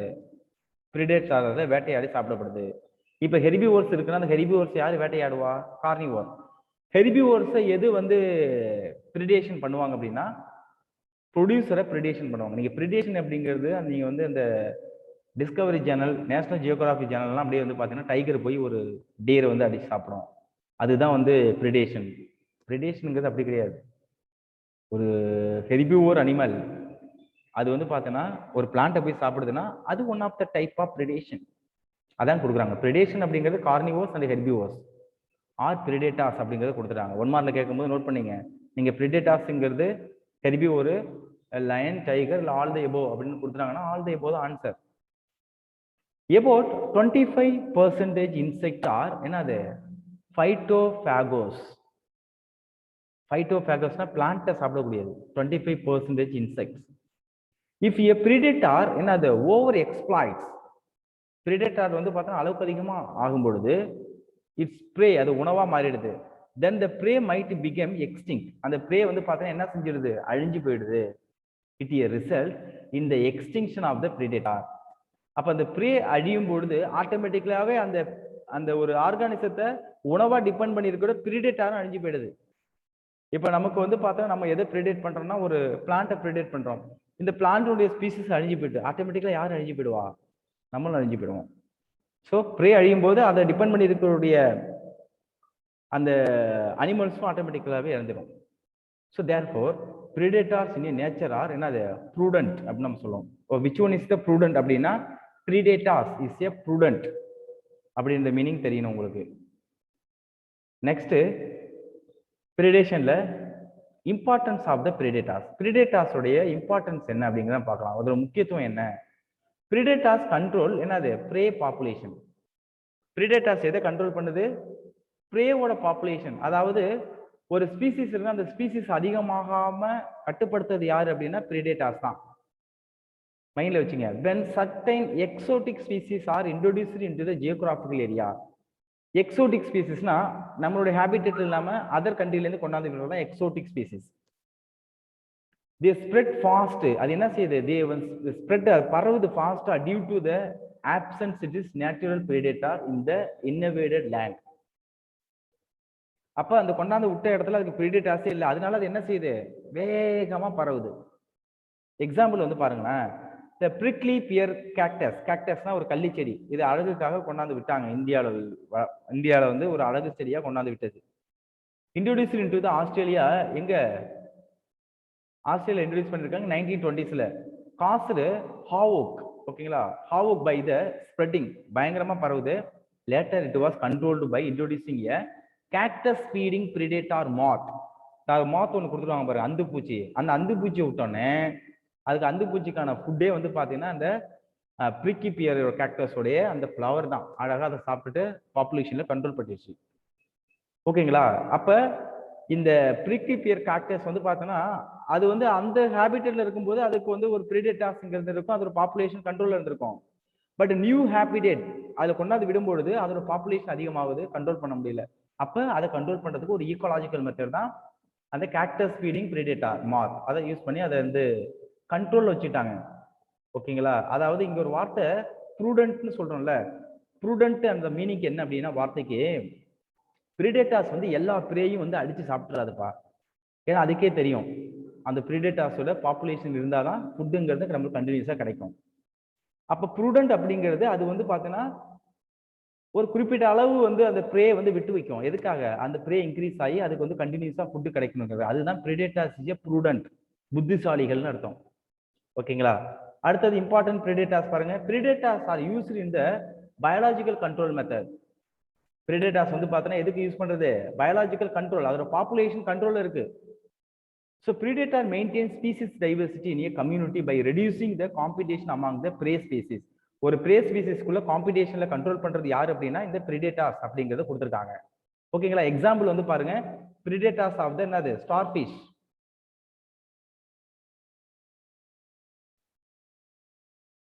Okay, so here predator maintain a species diversity. ஓகேங்களா, அந்த வேட்டையாடக்கூடியது வந்து பார்த்தீங்கன்னா இந்த பாப்புலேஷன்ல மெயின்டைன் பண்ணுறது in a community by reducing competition among the prey. ஓகேங்களா, அந்த ப்ரேக்குள்ள வரக்கூடிய காம்படிஷன்ல கண்ட்ரோல் பண்றது யாருன்னா predator. எக்ஸாம்பிள் வந்து பாருங்க, predator starfish என்னது possesses in the rocky என்னது interstitial community of the American Pacific coast. அந்த அமெரிக்கன் பசிபிக் கோஸ்ட்ல வந்து பாத்தீங்கன்னா உங்களுக்கு பிரெடேட்டரா யார் இருக்கான்னா ஸ்டார்ஃபிஷ் அப்படிங்கறத மைண்ட் வச்சுங்க. In an experiment, all these starfish were removed from the enclosed the interstitial area. ஒரு particular ஏரியாவில் starfish ஃபுல்லா ரிமூவ் பண்றோம்.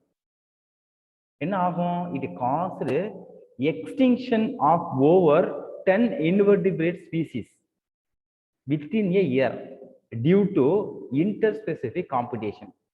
நல்லா தெரிஞ்சுங்க, என்ன சொல்ல வராங்க அப்படின்னா, ஒரு பிரிடேட்டார் இன்னொன்று ப்ரே, ரெண்டு இருக்கக்கூடிய ரிலேஷன்ஷிப்ல தான் உங்களுக்கு பாப்புலேஷன் டைவர்சிட்டி எல்லாம் மெயின்டைன் ஆகுது. இப்போ ஒரு பர்டிகுலர் ஏரியாவில் வந்து நம்ம பிரிடேட்டாரை ரிமூவ் பண்றோம். அந்த பிரிடேட்டார் நீங்க யாரை சொல்றாங்க அப்படி வந்து பாத்தீங்கன்னா, உங்களுக்கு யாரை சொல்றாங்க அப்படின்னா, the predator is a starfish. predator is என்ன சொல்றாங்க? ஒரு starfish. அந்த predator ரிமூவ் பண்றோம். இப்போ அங்க preyயோட நம்பர்ஸ் வந்து அதிகமாகுது. அதிகமாகும் பொழுது அதுக்குள்ள ஃபுட் என்னது இன்டர்ஸ்பெசிபிக் அந்த காம்படிஷன் இன்ட்ராஸ்பெ அதுக்குள்ள போட்டி ஏற்பட்டு அதுக்குள்ளே ஒரு 10 ஸ்பீசிஸ் ஆஃப் இன்வெர்டிபிரேட்ஸ் அழிஞ்சு போயிடுச்சு. பாத்துங்க, அதுக்குள்ள ஏன் அது பாப்புலேஷன் அதிகமாயிட்டு. ஏன் பாப்புலேஷன் அதிகமாயிட்டு? பிரிடேட்டார் இல்ல. அதனால அப்ப பாருங்க, அப்ப அந்த பிரிடேட்டார் அண்ட் பிரேங்கிறது இயற்கையாவே படைக்கப்பட்ட ஒன்று அப்படி மாதிரி தான் இருக்கு. ஓகேங்களா? நெக்ஸ்ட் பிரிடேஷன்ல அதோட defence of prey species to lessen impact of the predation. Defence of prey species என்னென்ன டிஃபென்ஸ் இருக்குன்னு பாருங்க.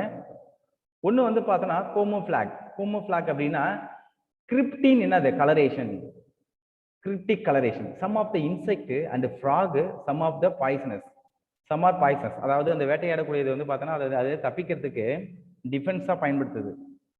சிலது வந்து பார்த்தோன்னா அந்த இலையோட இலையா, அந்த ஸ்டிக் இன்செக்ட், லீஃப் இன்செக்ட்லாம் பார்த்தீங்கன்னா இலை மாதிரியே இருக்கும், அதனால தப்பிச்சிடும். கோமோஃபிளாக் அது அப்படியே மறைஞ்சிடுது அந்த இலையோட இலையா. ஓகே, சில ஃப்ராகும் அதே மாதிரி தான். அதே மாதிரி சிலது வந்து பார்த்தோன்னா அதை சாப்பிடாதுன்னா பாய்சன்.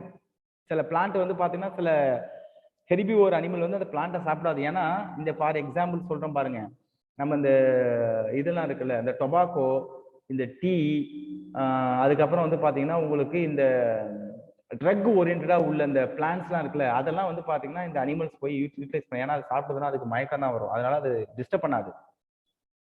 ஸோ அடுத்தது வந்து பாருங்க, மொனார்ச் பட்டர்ஃப்ளை இஸ் ஹைலி என்னது டிஸ்டேஸ்ட்ஃபுல் to it's predator bird.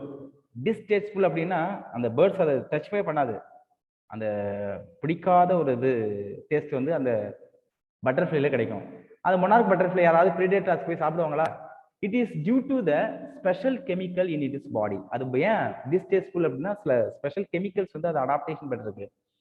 It is acquire during the caterpillar stage by feeding on a poisonous வீட்.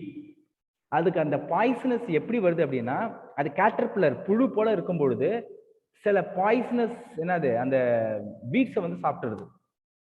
Caterpillar stage feeding on a poisonous weed. வீட்னா வந்து பார்த்தோன்னா ஒரு அன்வான்ட் தேவையில்லாத இருக்கக்கூடிய ஒரு செடியை வந்து சாப்பிட்டுருது. அதனால அதுக்குள்ள பாய்சன்ஸ் ப்ரொடியூஸ் ஆகுது. அதனால பிரிடேஷன்லேருந்து அது எஸ்கேப் ஆகுது, ப்ரேலேருந்து அது எஸ்கேப் ஆகுது, பிரிடேட்டார்லேருந்து அது எஸ்கேப் ஆகுது. It's one of the adaptation தானே. Okay, next defence of the prey, அது கண்டினியூஷன். தான் தான்னா முள்செடி. மோஸ்ட் ஆஃப் த காமன் என்ன morphological means of the defence of the plant. அதாவது தான்னா முள்ளு சின்ன சின்னையா அது இருக்கு பாருங்க, கிட்டே போக முடியாது. இதை போய் ஒரு ஹெர்பிவோரஸ் அனிமல்ஸ் போய் சாப்பிட முடியுமா? ஸோ நெக்ஸ்ட் வந்து பார்த்தோன்னா அக்காஷியா, கேக்டஸ். இந்த கேக்டஸ் அப்படிங்கிறது வந்து பார்த்தா சப்பாத்தி கல்லின்னு சொல்லுவாங்க. Many plant produces chemical that make the herbivores sick. சில பிளான்ட் வந்து பார்த்தீங்கன்னா அந்த அனிமல் அதை சாப்பிட்டு தான் அதுக்கு வாமிட்டு, டிசென்ட்ரி இதே மாதிரி கொடுத்து விட்டுரும். சிக்கு, இன்ஹிபிட் ஃபீடிங், ஆர் என்ன அது டைஜஷன் இன்ஹிபிட் பண்ணுறது, டிஸ்டர்ப் விட்டு ரீப்ரொடக்ஷன், அதை ஹெர்பிவோர்ஸை சாவடிச்சிடும். ஏதாவது ஒரு ஹெர்பிவோர் போய் அதை சாப்பிட்டுருமா? இது ஒன் ஆஃப் த என்ன டிஃபென்ஸ் மெக்கானிசம் தானே. எக்ஸாம்பிள் வந்து பார்த்தோன்னா காலோட்ரோபிஸ் ப்ரொடியூசஸ் பாய்சனஸ் கார்டியாக் என்னது கிளைகோசைட்ஸ். இது ஒன் மார்க் நோட் பண்ணீங்க. காலோட்ரோபிஸ் அப்படின்ற பிளான்ட் வந்து பார்த்தோன்னா கார்டியாக் கிளைகோசைட்ஸ் அப்படிங்கிற ஒரு பாய்சன்ஸை ப்ரொடியூஸ் பண்ணுது. ஸோ கேட்டில் ஆர் காட் என்ன அது டூ நாட் ஈட் இட், செத்து போயிடும். நான் சொன்னது வரைக்கும் பாருங்க, nicotine, caffeine, quinine, strychnine, opium, இது எல்லாமே நிறைய சொல்லுவாங்க. Are defence against the grazers and என்னது ப்ரௌசர்ஸ். அப்படின்னா வேகமாக மேயக்கூடிய விலங்குகள், ஆடுகள் எல்லாம் டச் பண்ணாது. இதெல்லாம் one of the defence mechanism. Second category நம்ம என்ன பார்க்குறோம் அப்படி வந்து பார்த்தீங்கன்னா competition. So what is competition அப்படிங்கிறத பாருங்க. போட்டி. It is a process in which fitness of one species, அதாவது ஆர் வேல்யூ இருக்கு இல்லையா, significantly lower in the presence of another species. மற்ற ஸ்பீசிஸ்ல வந்து பார்த்தோன்னா அது லோ பண்ணிடுது. எது ஆர் வேல்யூ நேச்சுரல் ரிசோர்சஸ் கிடைக்காம கில் பண்ணிடுது. காம்படிட் போட்டி. ஸோ இன்டர் ஸ்பெசிபிக் காம்படிஷன், அதாவது ஒரு ஸ்பீசிஸுக்கும் இன்னொரு ஸ்பீசிஸுக்கும் போட்டி வர்றது தான் interspecific competition is a potent force in organic evolution. Organic evolution வர்றதுக்கு முக்கிய காரணமா இருந்திருக்கு. So competition occurs when closely related species compete for the same limited resources. இங்க பாருங்க, நீங்க பார்த்துட்டு இருக்கிறது எல்லாமே சேம் என்னது ஒரு ஒரு ஒரு ஒரு ரிலேட்டட் ஸ்பீசிஸ். டைகர், லயன், அங்க இருக்கக்கூடிய நரி எல்லாம் கார்னிவோர் தான், எல்லாம் கேட் ஃபேமிலி தான். அப்ப அதுக்குள்ள என்ன நடக்குது, ஒரு ஃபுட்டுக்காக, ஒரு காமன் ஃபுட்டுக்காக காம்படிஷன் அப்படிங்கிறது நடக்குது. தட் இஸ் கால்டு போட்டி, காம்படிஷன். அதுல எது வந்து ஸ்ட்ரென்த்தா இருக்கோ அது வந்து ஃபுட் எடுத்துக்கிட்டு சர்வே ஆகும். எது ஸ்ட்ரென்த் இல்லாம இருக்கோ அது ஃபுட்டு கேப்சர் பண்ண முடியாது, ஆட்டோமேட்டிக்கலா அது கொஞ்சம் டிகிரேட் ஆகிடும். So unrelated species can also compete for the resources. தொடர்பில்லாத இனங்கள் கூட என்ன செய்யணும், அந்த ஃபுட்டுக்காக சண்டை போடலாம் அப்படின்னு சொல்லி கொடுத்துருக்காங்க. எக்ஸாம்பிள் பாருங்க, ஃபிளெமிங்கோ அண்ட் ஃபிஷஸ். இது ரெண்டுத்துக்கும் சம்பந்தமே கிடையாது. Flamingos and fishes in some shallow South American lakes compete for zoo பிளாங்கான்.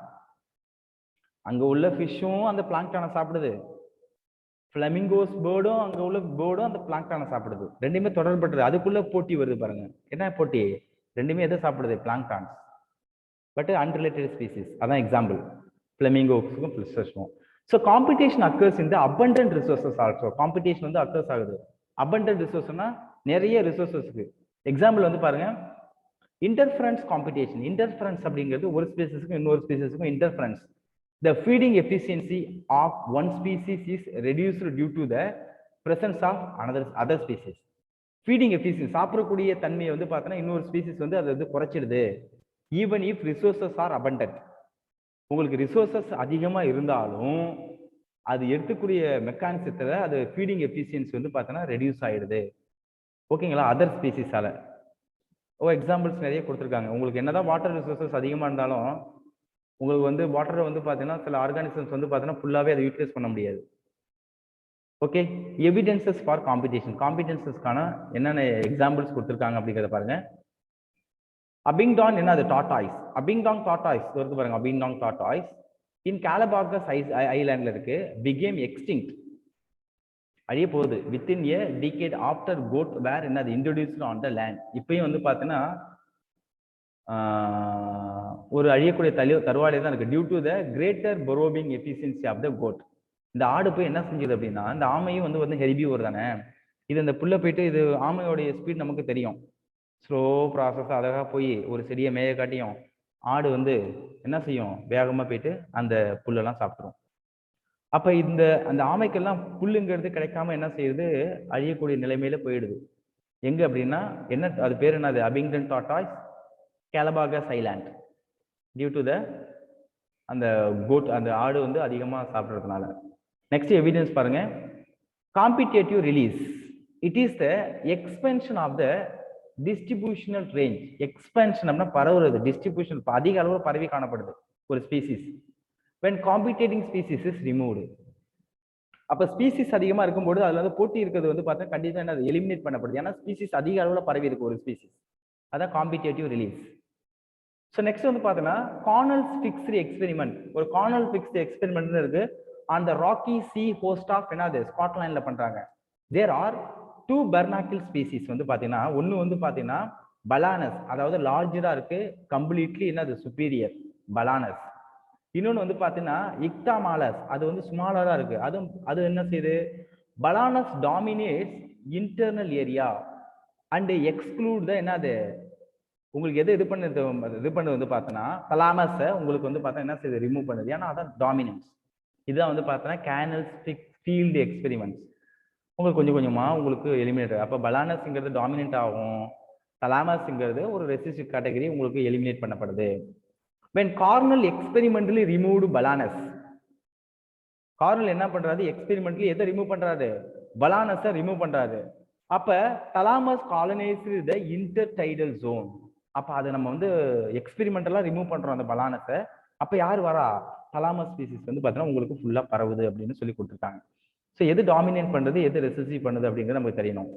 Next காம்படிஷன்ல causes and competitive exclusion principle என்ன சொல்றாங்க பாருங்க இந்த கேட்டகரியில. So it state that two closely related species, ரெண்டு நெருங்கிய தொடர்புடைய இனங்கள் வந்து பார்த்தா என்ன செய்யுது, competing for the same resources, ஒரே ரிசோர்சஸ்க்கு போட்டி போடுது ரெண்டுமே. cannot coexist in the independently and completely inferior one will be eliminated eventually. inferior one அதாவது அந்த ஒரு போட்டி போடுறதுல எது கொஞ்சம் கம்மியா இருக்கோ அது என்ன செய்யப்படுது, எலிமினேட் பண்ணப்படுது அப்படின்னு சொல்லி கொடுக்குறாங்க. this may be true in limited resources but not otherwise. Sources லிமிட்டடா இருக்கும்போது தான் வலிமை குறைஞ்சது ஒடுக்கப்படுது, சோர்சஸ் நிறைய இருக்கும்போது பிரச்சனை இல்லையே, போட்டியே வராது. Species facing competition may evolve mechanism for the coexistence rather than the exclusion.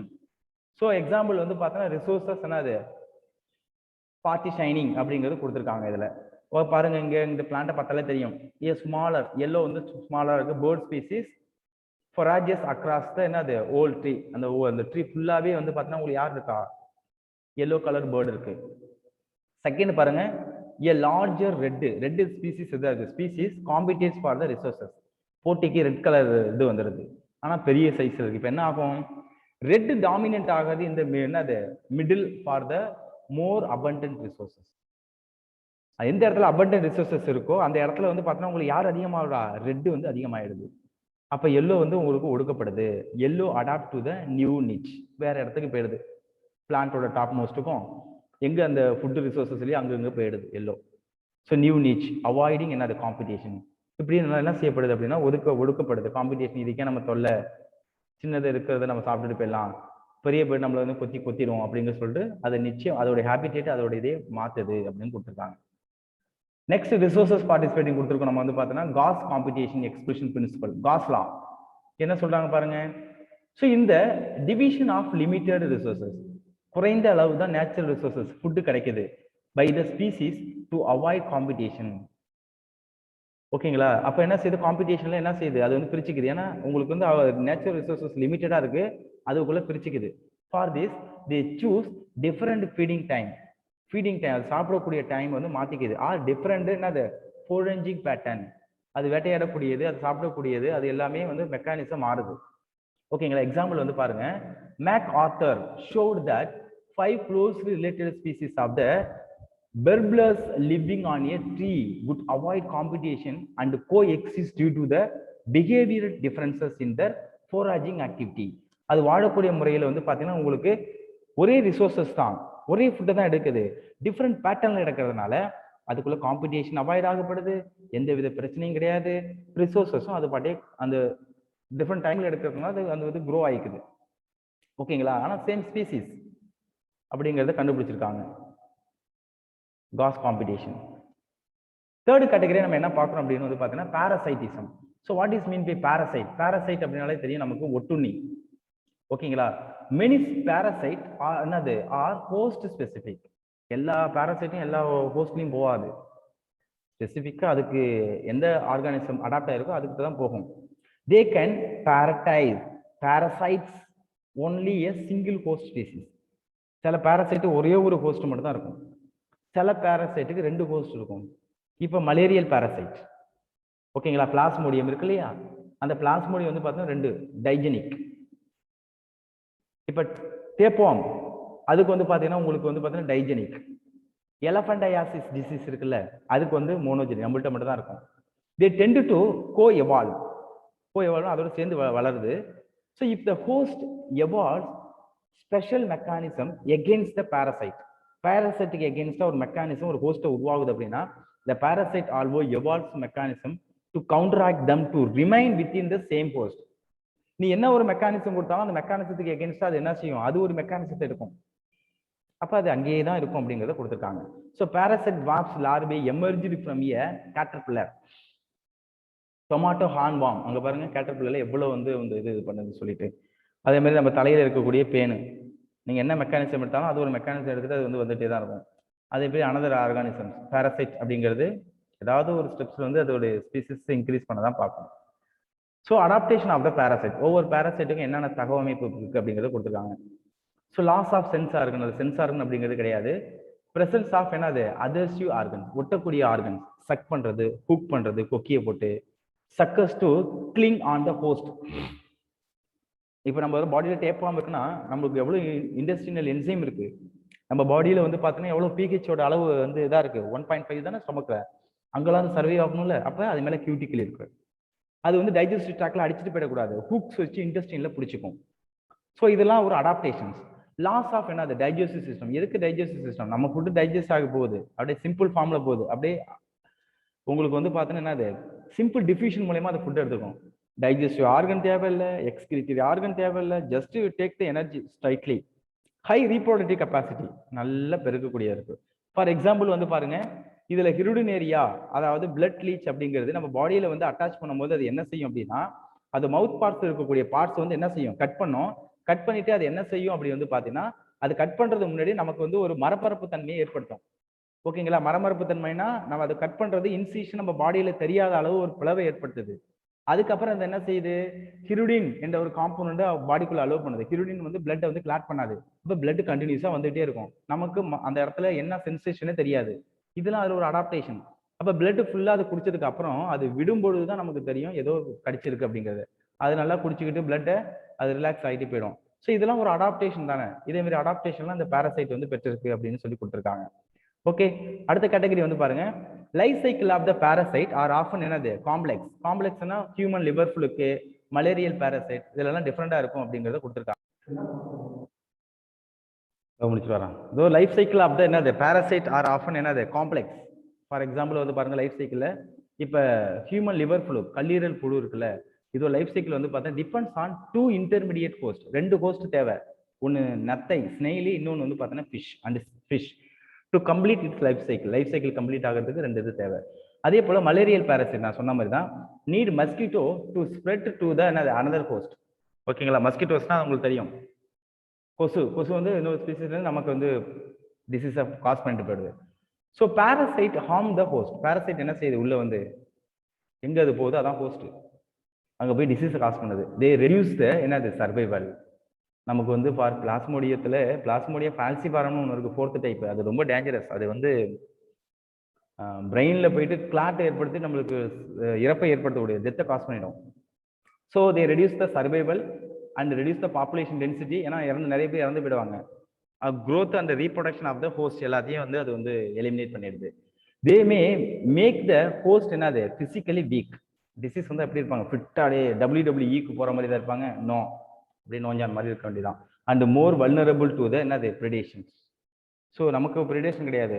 ஒரு மான் இருக்கு, அது ஏதாவது ஒரு இதே மாதிரி ஒரு பாராசைட் உள்ள வந்து ஒரு இது பண்ணுச்சுன்னா அது வந்து டைகர் வந்து விரட்டுறதுன்னு வச்சுங்களேன், அதால ஓட முடியுமானா முடியாது. ஸோ ப்ரே என்னை வந்து தின்னுட்டு போ அப்படின்னு உட்காந்து படுத்துருக்க வேண்டியதான். ஸோ இதெல்லாம் இந்த டிசீஸ் எல்லாம் காஸ் பண்ணுது இந்த parasites. Okay, types of parasite பாருங்க, எக்டோ பாராசைட், இன்னொன்று எண்டோ பாராசைட். எக்டோ அப்படிங்கிறது வந்து பார்த்தா தெரியும், வெளியில வந்து பாராசைட்டா இருக்கிறது. என்னன்னு பாருங்க, பேனு, டிக் ஆன் டாக், உண்ணி, அதுக்கப்புறம் நிறைய கொடுத்துருக்காங்க. அதெல்லாம் வெளியில இருந்ததுன்னா அது எக்டோ பாராசைட். எண்டோ பாராசைட்னா உள்ள ரவுண்ட் வார்மு, டேப் வார்மு, ஹியூமன்ல லிவர் புழுக்கு, கல்லீரல் புழு, இது எல்லாமே வந்து பார்த்தீங்கன்னா எண்டோ பாராசைட். இப்போ எக்டோ பாராசைட்டுக்கு வந்து பார்த்தீங்கன்னா என்னென்ன கேட்டகரி கொடுத்துருக்காங்க பாருங்க. they feed on the external surface of the host. எங்க இருந்து இது பண்ண எக்ஸ்டர்னல்ல இருந்து சக் பண்ணி எடுத்துக்குது. எக்ஸாம்பிள் வந்து பார்த்தனா லைஸ் ஆன் ஹியூமன்ஸ், பேனு, டிக்ஸ் ஆன் டாக், உண்ணி, அது ரத்தத்தை உறிஞ்சிடும். ஸோ எக்டோபாராசைட் என்னது copepods in many marine fishes. Ectoparasitic copepods in many marine ஃபிஷஸ்ல இருக்குங்கிறாங்க. ஸோ கஸ்கட்டா, அது நமக்கு தெரியும். கஸ்கட்டா பிளான்ட் வந்து பார்த்தோன்னா ஹெட்ஜ் பிளான்ட், அதுல ரூட்டும் கிடையாது, லீஃபும் கிடையாது, ஒரே ஒரு எல்லோ கலர் ஒயர் மாதிரி இருக்கும், அதான் ஸ்டெம்மு. அது என்ன செய்யும், இன்னொரு பிளான்ட்ல போயிட்டு உட்காந்துட்டு அங்க உள்ள நியூட்ரியன்ஸை அப்சர்வ் பண்ணிக்கும். அப்போ அந்த பிளான்ட்டோட நியூட்ரியன்ஸ் வந்து குறைஞ்சிரும். ஓகேங்களா? It has no chlorophyll, no leaves. It drive nutrition from the host plant. அங்கேருந்து சக் பண்ணி எடுத்துக்கும், அந்த பிளான்ட் க்ரோ ஆகாது. நெக்ஸ்ட் வந்து பாருங்க, இன்னொரு parasite, female mosquito is not considered as the parasite. அது வந்து பாராசைட் கிடையாது. ஏன் அப்படின்னு நம்ம சொல்றோம்னா, it needs our blood only for the reproduction, not as food. Food எடுத்துக்கிட்டா அது வந்து பார்த்தீங்கன்னா என்னது பிளட் சக்கிங் அனிமல்ஸ் நம்ம சொல்லுவோம், சாகிவோரஸ் நம்ம சொல்லுவோம். இது சாகிவோரஸ் கிடையாது. ஏன்னா அப்ப அந்த அனாஃபிலஸ் மஸ்கிட்டோஸ் இருக்கு இல்லையா, அந்த அனாஃபிலஸ் மஸ்கிட்டோஸ்ல மேலும் வந்து என்ன செய்யணும், நம்மளோட பிளட் வந்து ஃபுட்டா எடுத்துக்கணும். இல்ல, ஃபீமேல் தான் எடுத்துக்குது. ஏன் அப்படின்னா அதோட எக்ஸியல் ஃபார்மேஷனுக்கு நம்ம பிளட்ல இருக்கக்கூடிய புரோட்டீன் வந்து ஹெல்ப் பண்ணுது. அந்த ரீப்ரொடக்ஷன் டைப் மட்டும்தான் இது பண்றதுனால அது எக்டோ பாராசைட் நம்ம சொல்லிக்கிறோம். ஓகேங்களா? நெக்ஸ்ட் வந்து பாருங்க எண்டோ பாராசைட். எண்டோ பாராசைட்ங்கிறது நம்ம பாடிக்குள்ளே உள்ளதான் வந்து பாத்தீங்கன்னா எண்டோ பாராசைட் நம்ம சொல்லுவோம். So parasite that live inside the host of the body at different site. பல்வேறு இடத்துல வந்து பாத்தீங்கன்னா அது நம்மளுடைய பாடிக்குள்ள உயிர் வாழுது. லிவர்ல இருக்கலாம், கல்லீரல், கிட்னி, சிறுநீரகம், லங்ஸ், நுரையீரல், WBC எங்க வேணாலும் இருக்கலாம். ஓகேங்களா? எல்லாம் நம்ம வந்து பார்த்துருப்போம் life cycle of the micros. So the life cycle of the endoparasite are என்னது மோர் காம்ப்ளெக்ஸ், ரொம்ப சிக்கலானது. ஏன்னா உள்ள எவ்வளவு என்சைம் இருக்கு, அந்த என்சைம்னா தாக்கு பிடிச்சது உயிர் வாழணும்ல. They have simple morphological and anatomical features and a high reproductive potential. அது இறந்து போனாலும் நிறைய ரீப்ரொடியூஸ் பண்ணிட்டு போயிடும். நான் செத்தாலும் பரவாயில்ல, என் தலைமுறை உன்னை கொல்லும் அப்படிங்கிற மாதிரி அது நிறைய ப்ரொடியூஸ் பண்ணிட்டு போயிடும். நெக்ஸ்ட் கேட்டகரி வந்து பார்த்தீங்கன்னா பாராசைட்டிசம். அதில் ப்ரூட் என்னது parasitism in bird. Brood parasite. ப்ரூட்னு என்ன அப்படின்னு வந்து பாருங்க, மயில இல்லை குயில் வந்து பார்த்தீங்கன்னா காக்காவோட முட்டையிலே வந்து முட்டையிட்டு போயிடும். அப்போ அடக்காக்குறது யார் அப்படின்னா உங்களுக்கு வந்து காக்கா தான். So here the parasitic bird lay eggs in the nest of its host and let the host என்ன செய்யுது, incubate பண்ணுது, அதை அடக்காக்குது. During the evolution, the eggs of the parasitic bird have evolved into the resemble the host egg மாதிரியே இருக்கு in the size and color. ஏன்னா எவல்யூஷனால ஹோஸ்டோட இது egg மாதிரியே இருக்கு, அது ஒரு காக்காவோட முட்டை மாதிரியே இருக்கும். So the host bird cannot detect, அதெல்லாம் கண்டுபிடிக்க முடியாது. and eject the என்னது foreign egg easily. அது கண்டுபிடிச்சுன்னா வந்து பார்த்தீங்கன்னா என்ன செய்யும், அதை ரிமூவ் பண்ணிடும். ஸோ எக்ஸாம்பிள் வந்து பார்த்தீங்கன்னா ப்ரூட் பாராசைட்டிசம் பிட்வீன் என்னது குக்கு அண்ட் வந்து க்ராவ். குயிலுக்கும் காக்காவுக்கும் குரோவுக்கும் அது நடக்குது. ஃபோர்த்து கேட்டகரி வந்து பார்த்தீங்கன்னா கமன்சாலிசம். ஸோ கமன்சாலிசம் அப்படிங்கிறதுக்கு என்ன கொடுத்துருக்காங்க அப்படின்னு பாருங்க. ஆர்கிட். ஆர்கிட் வந்து பார்த்தீங்கன்னா பெனிஃபிட் அடையுது growing as a epiphyte on the mango.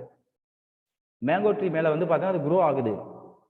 என்னது ஆர்கிட். ஆர்கிட்ங்கிறது ஒரு சின்ன ஒரு ஹெர்ப்ஸ். அங்கே அந்த டயக்ராமில் பார்த்தாலும் தெரியும், ஒரு மரத்து மேலே இருக்கு, அந்த பிரான்ச்சஸ் மேலே. பட் அந்த மரத்துக்கு ஏதாவது பிரயோஜனம் உண்டா? இன்னும். ஸோ அடுத்தது வந்து பாருங்க, அது எதுக்காக இருக்கு அப்படின்னா, இப்போ காட்டில் வந்து பார்த்தீங்கன்னா எல்லா பிளான்ட்டும் வந்து பார்த்தீங்கன்னா உங்களுக்கு ஃபுல்லாக மேலே கவர் ஆகி சன்லைட்டை ஃபுல்லாக அந்த கேனாப்பி அப்படின்னு நம்ம பார்த்தோம், ஃபுல்லாக அதை ஆக்குபை பண்ணிக்கும்.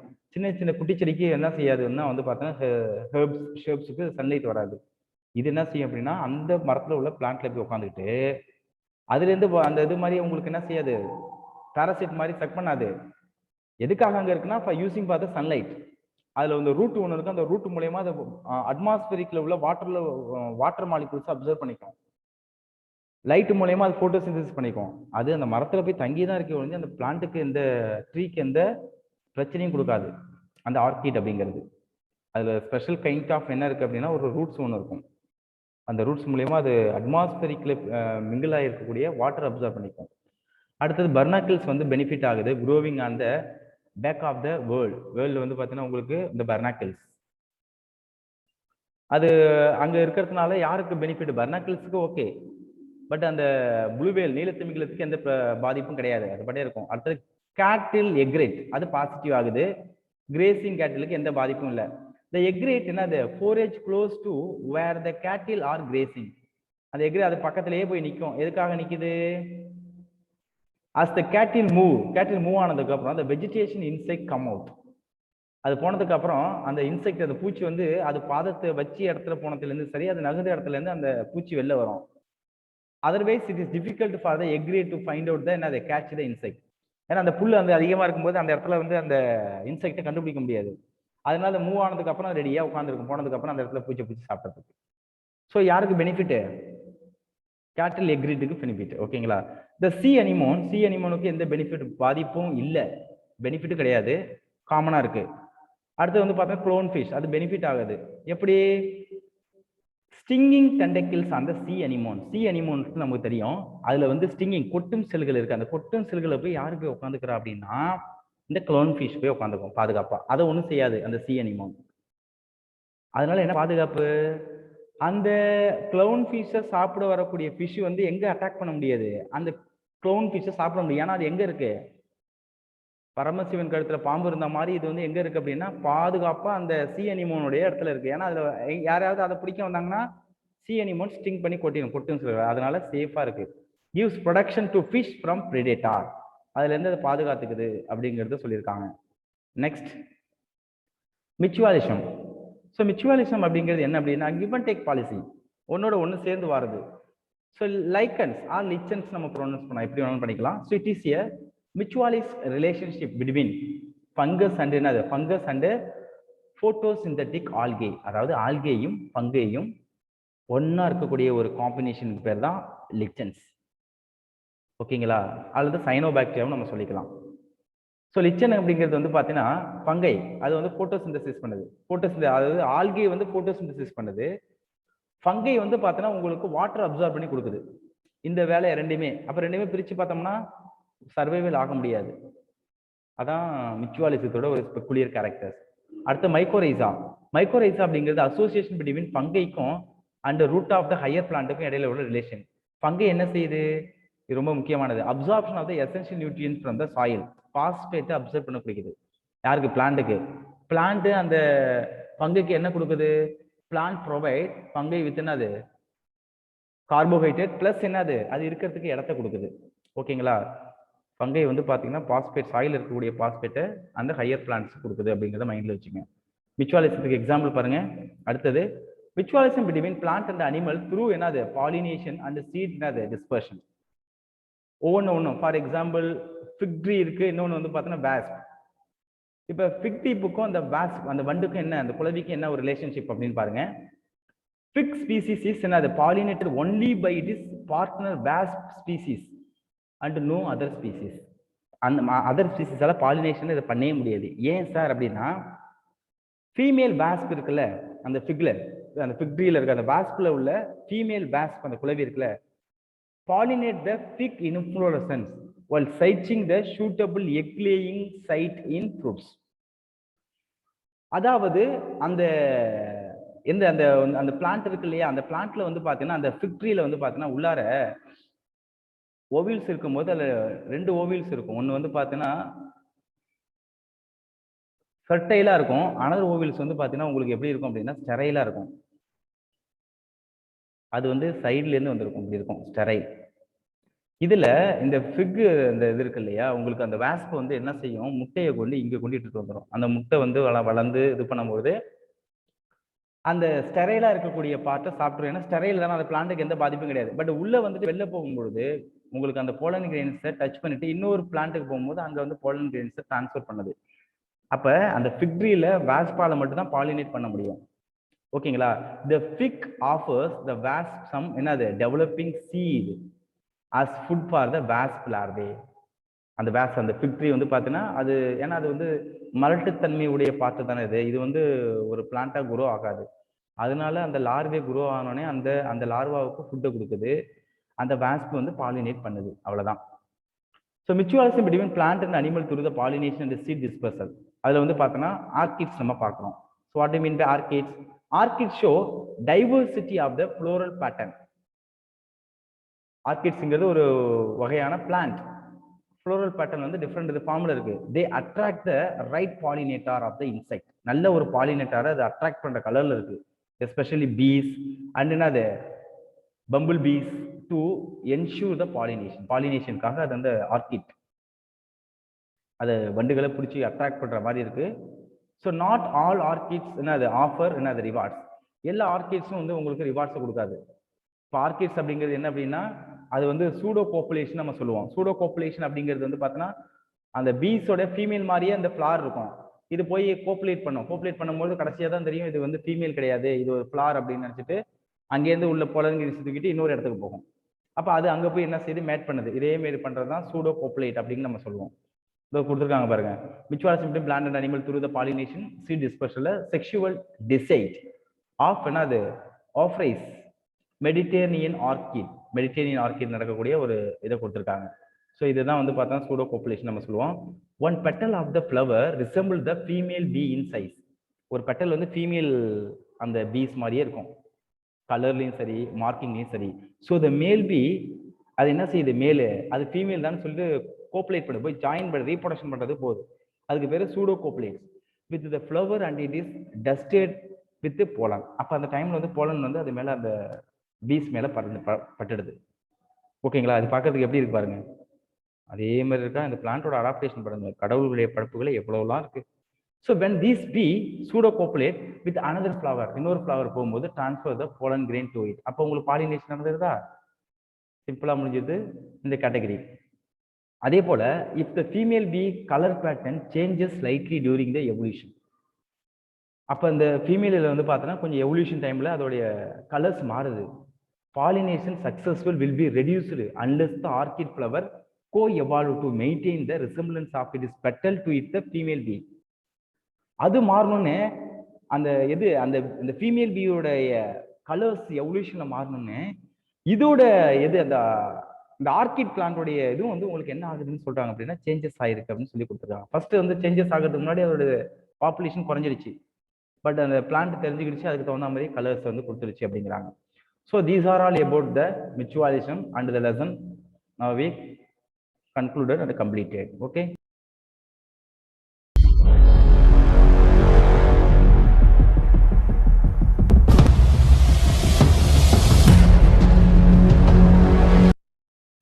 So dear students, organism and populationல நம்ம ஃபுல்லாவே கன்க்ளூட் பண்ணிட்டோம். ஏதாவது டவுட் இருந்தா கமெண்ட் செக்ஷன்ல கமெண்ட் பண்ணுங்க. Thank you.